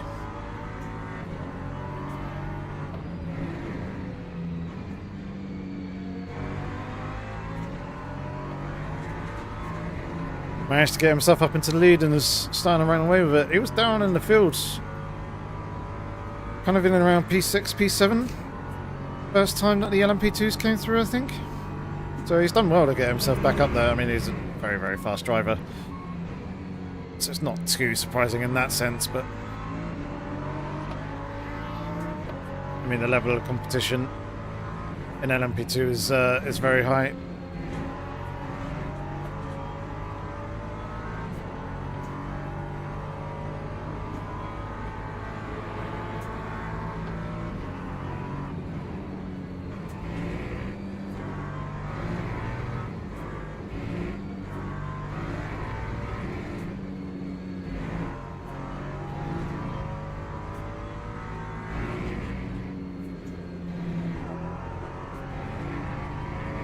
Alright, last 10 minutes of this race.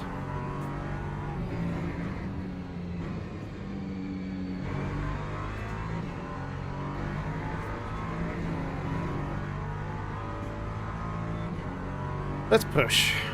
Let's see if we can get P5. All we need is a bit of luck of traffic.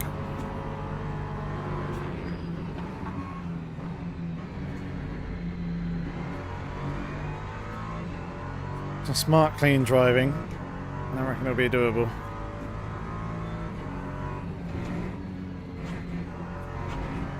Set some smart, clean driving, Yorkie.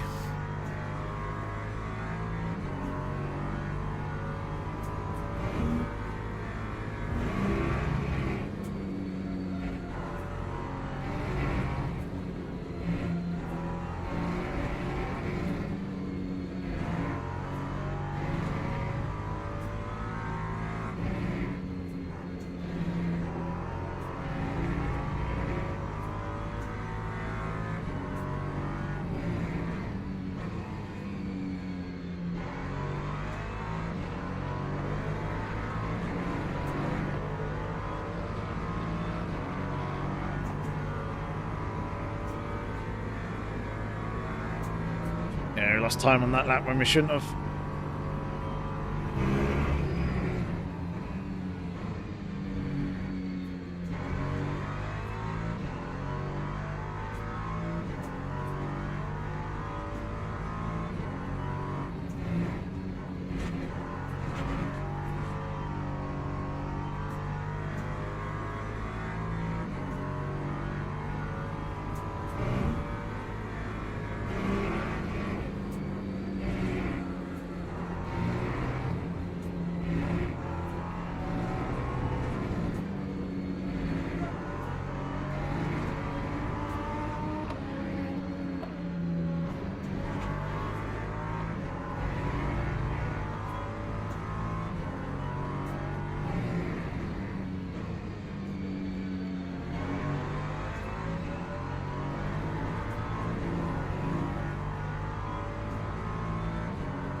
Oh, I'm going to get GT3s through this section where I don't want them.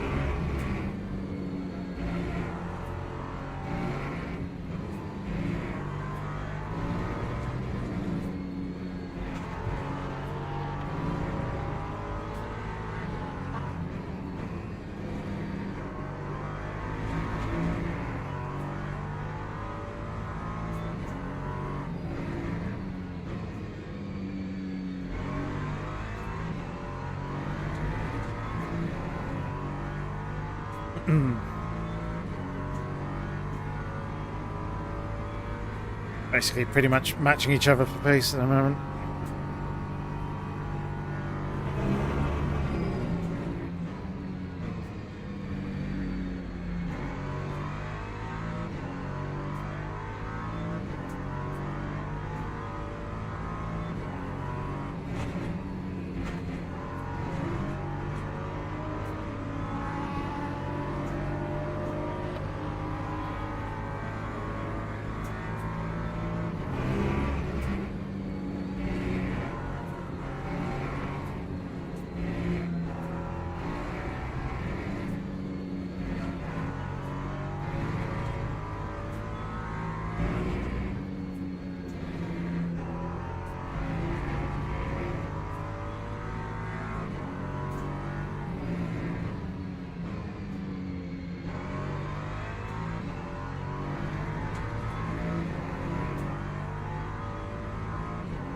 Could be a bit of a gain, half a second.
Don't have enough time.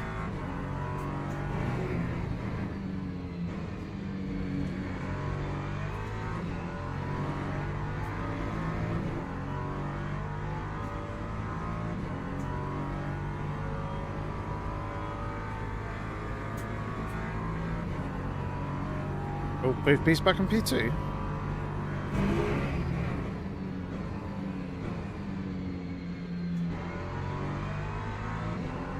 Might have been pit stops.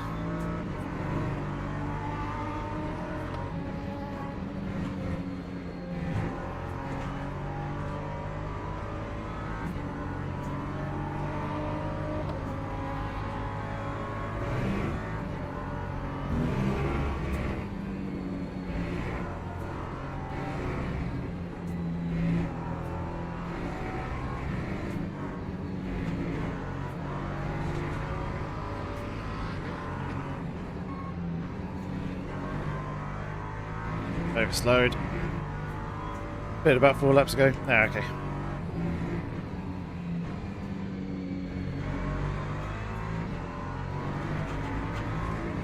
That makes sense.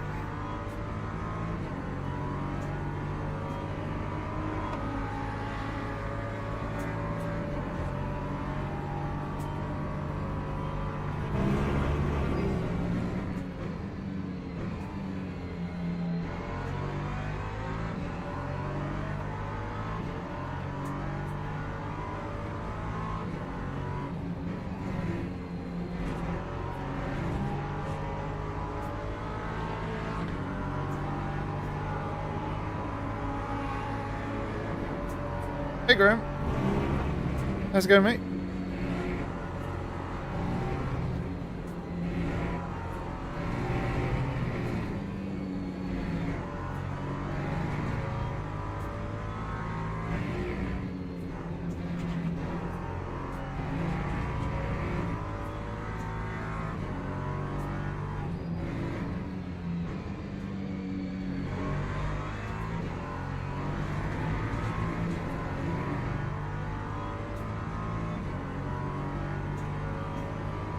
Last lap.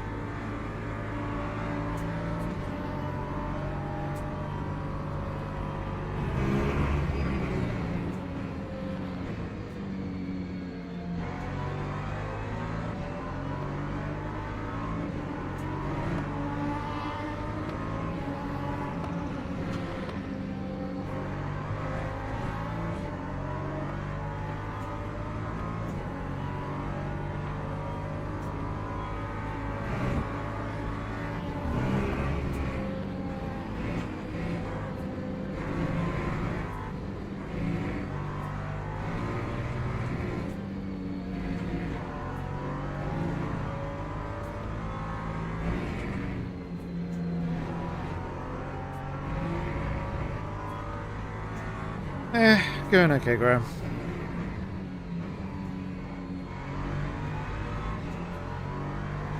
Going okay. Was beating in P5, but didn't have enough time, and yeah, didn't really have the setup that I was hoping for. Alright, give me 1 second.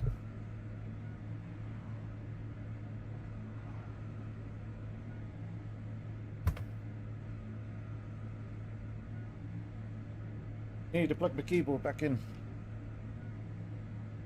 It says disconnected.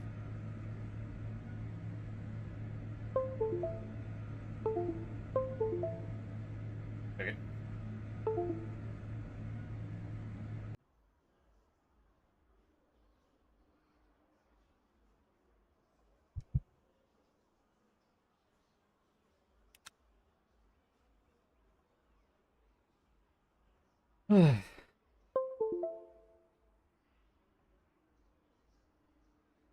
Yeah.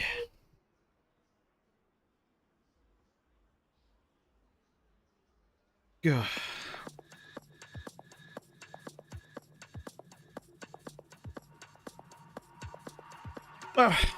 The driver's looking is now having a good time. Yeah.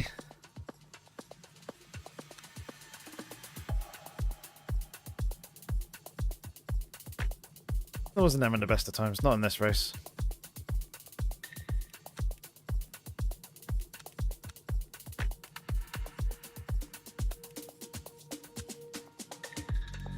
I reckon I could probably run a little bit more wing there, but yeah.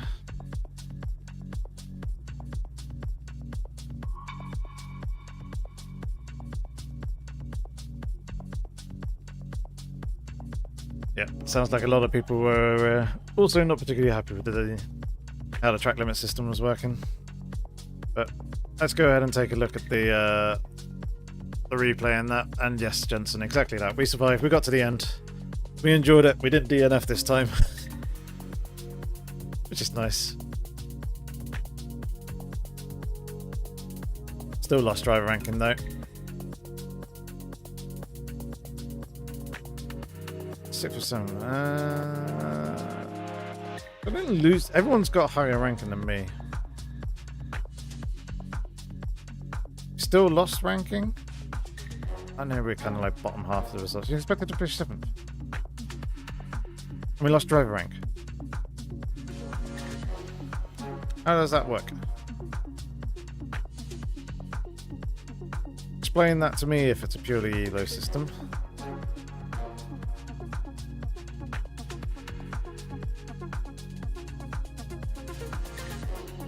Because we should have gained off of Bayer.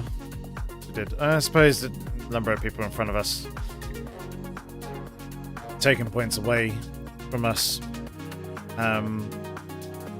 does outweigh the fact that we were still the lowest rated player in the lobby. That's how that system works. Or how the system works, shall I say. So yeah, that makes sense. Alright, let's take a look at a replay, because that start was interesting. It's kind of a shame that we didn't actually really gain much from it. It's the tricky thing with the first corner on this circuit is it's wide enough to go like 4 or 5 cars wide in there, but when you're on the outside, you stand absolutely zero chance of being left any sort of room on the exit. It kind of like everyone else kind of gets sucked out towards the outside of the corner on the exit as they're all getting the power down. And yeah, if you're on the outside, it's usually down to you to, in that sort of situation, read what other people are doing on your inside, especially when you're more than 2 cars wide. When you're 2 cars wide, obviously the situation's a lot easier. You just the car on the inside just ease on the throttle a little bit to allow the car on the outside plenty of room. But that's a lot more difficult when it's 3 wide. So yeah, we're really bunched up here already, like straight from the off. because there was a little bit of stoppy and starty in front, and then this guy reacted really badly, Rado,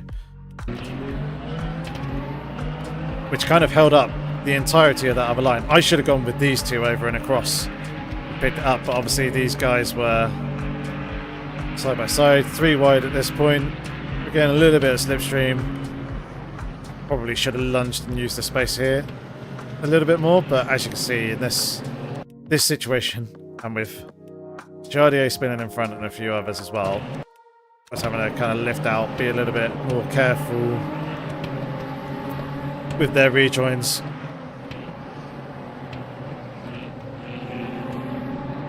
So new things were going to get dicey.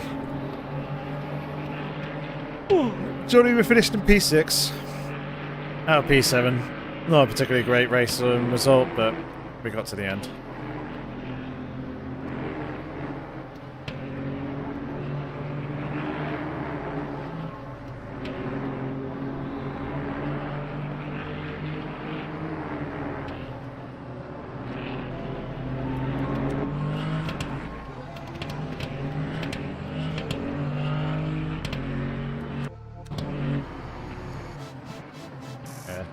Didn't really want to fight things too much at the early stage of the race, so just let things go there. Though he needs to work on his paint because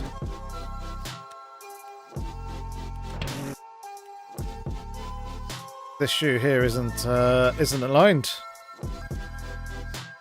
I missed a spot. Yeah. What's that about? The wedge. That's what they call it on the back there.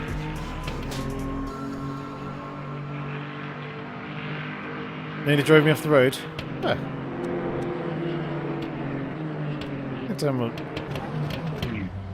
You mean the start?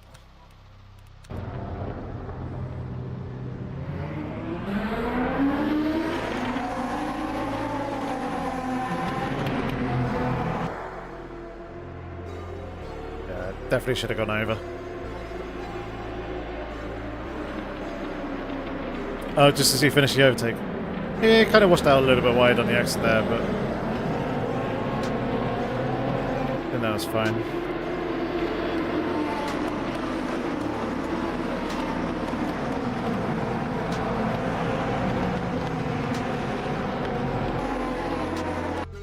MP2 car noises. This one. Because I want... No. There we go. I want Jardier. What happened to Jardier?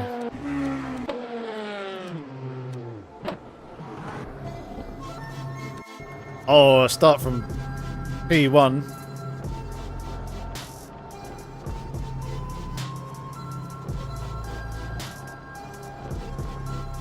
Did he have a bad reaction? No, reaction was fine. Alright, Jensen. Cheers, mate. I hope tomorrow goes well. So rest up nice and easy, and we'll get some practice on going during the week. Oh, we got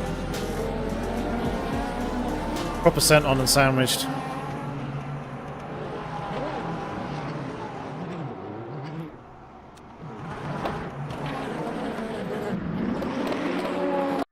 Move on.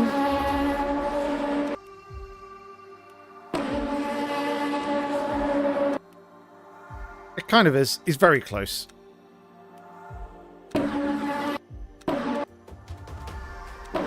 He moved over and got to look down this lane at just the nick of time because now Jardier is on the brakes.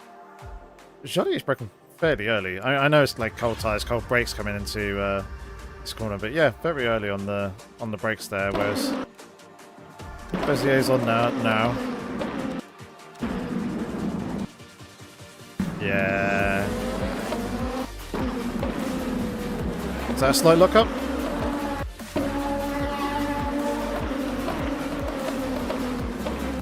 It was. Slight lock-up and then understeered into Jardier. We got the double whammy because this guy's on the outside as well. He's accounting for the 3 wide situation. Okay. I'll let him off there, and then yeah, he just takes a very unfortunate whack as Jardio is trying to save the car.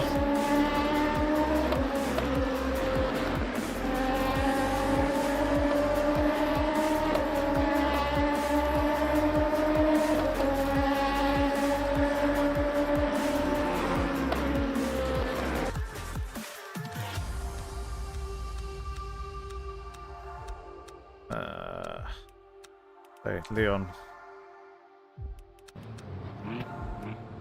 had a nice lovely start from P2 because Rado had a shocking reaction to the lights going green. I mean, Leon's in P1 already anyway. Oh no, no.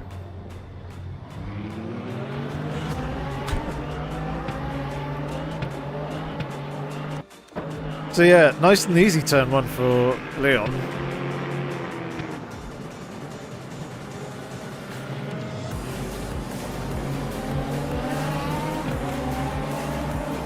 So just keep your foot in, mate. You've got all the space in the world to take the line that you want. Look at that beautiful gap that he's pulled on everyone else behind. Although I think Boyle got. He did.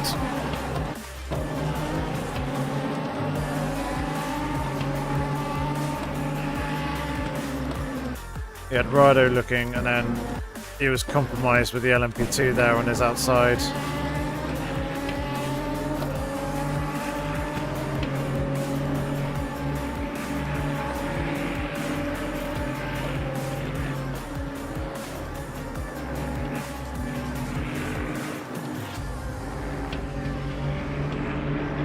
Oh, not quite.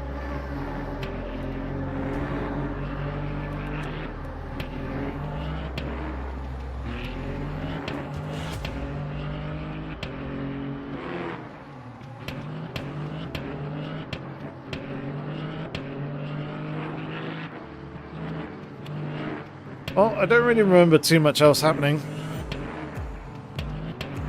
in this race, so... there's the move from Rado. Wondering now that's going to happen. So yeah, that's going to be it for this evening. As I said at the beginning of the live stream, there will be a couple of videos coming out this week. It'll probably be Thursday that they go live, I think. Well, they should go live Thursday. And then, yeah, we'll have our usual Thursday evening live stream as well. So keep an eye out on the channel for all that good stuff and content coming. But I guess, in the meantime, thank you very much for enduring me and moaning and groaning and not performing quite as well as I'd like to be, or have been over the last couple of weeks. I appreciate the support nonetheless, you guys tuning in and chatting with me, trying to keep me up in good spirits. And hopefully we should come back stronger for Thursday, where we'll be back in the Cadillac doing the Track Experience series at, I think we're at Sebring. It should be good fun. Looking forward to that. Anyway, thank you very much everyone for tuning in. Until the next video or the next live stream, thanks very much for watching. Look after yourselves, stay safe, take care.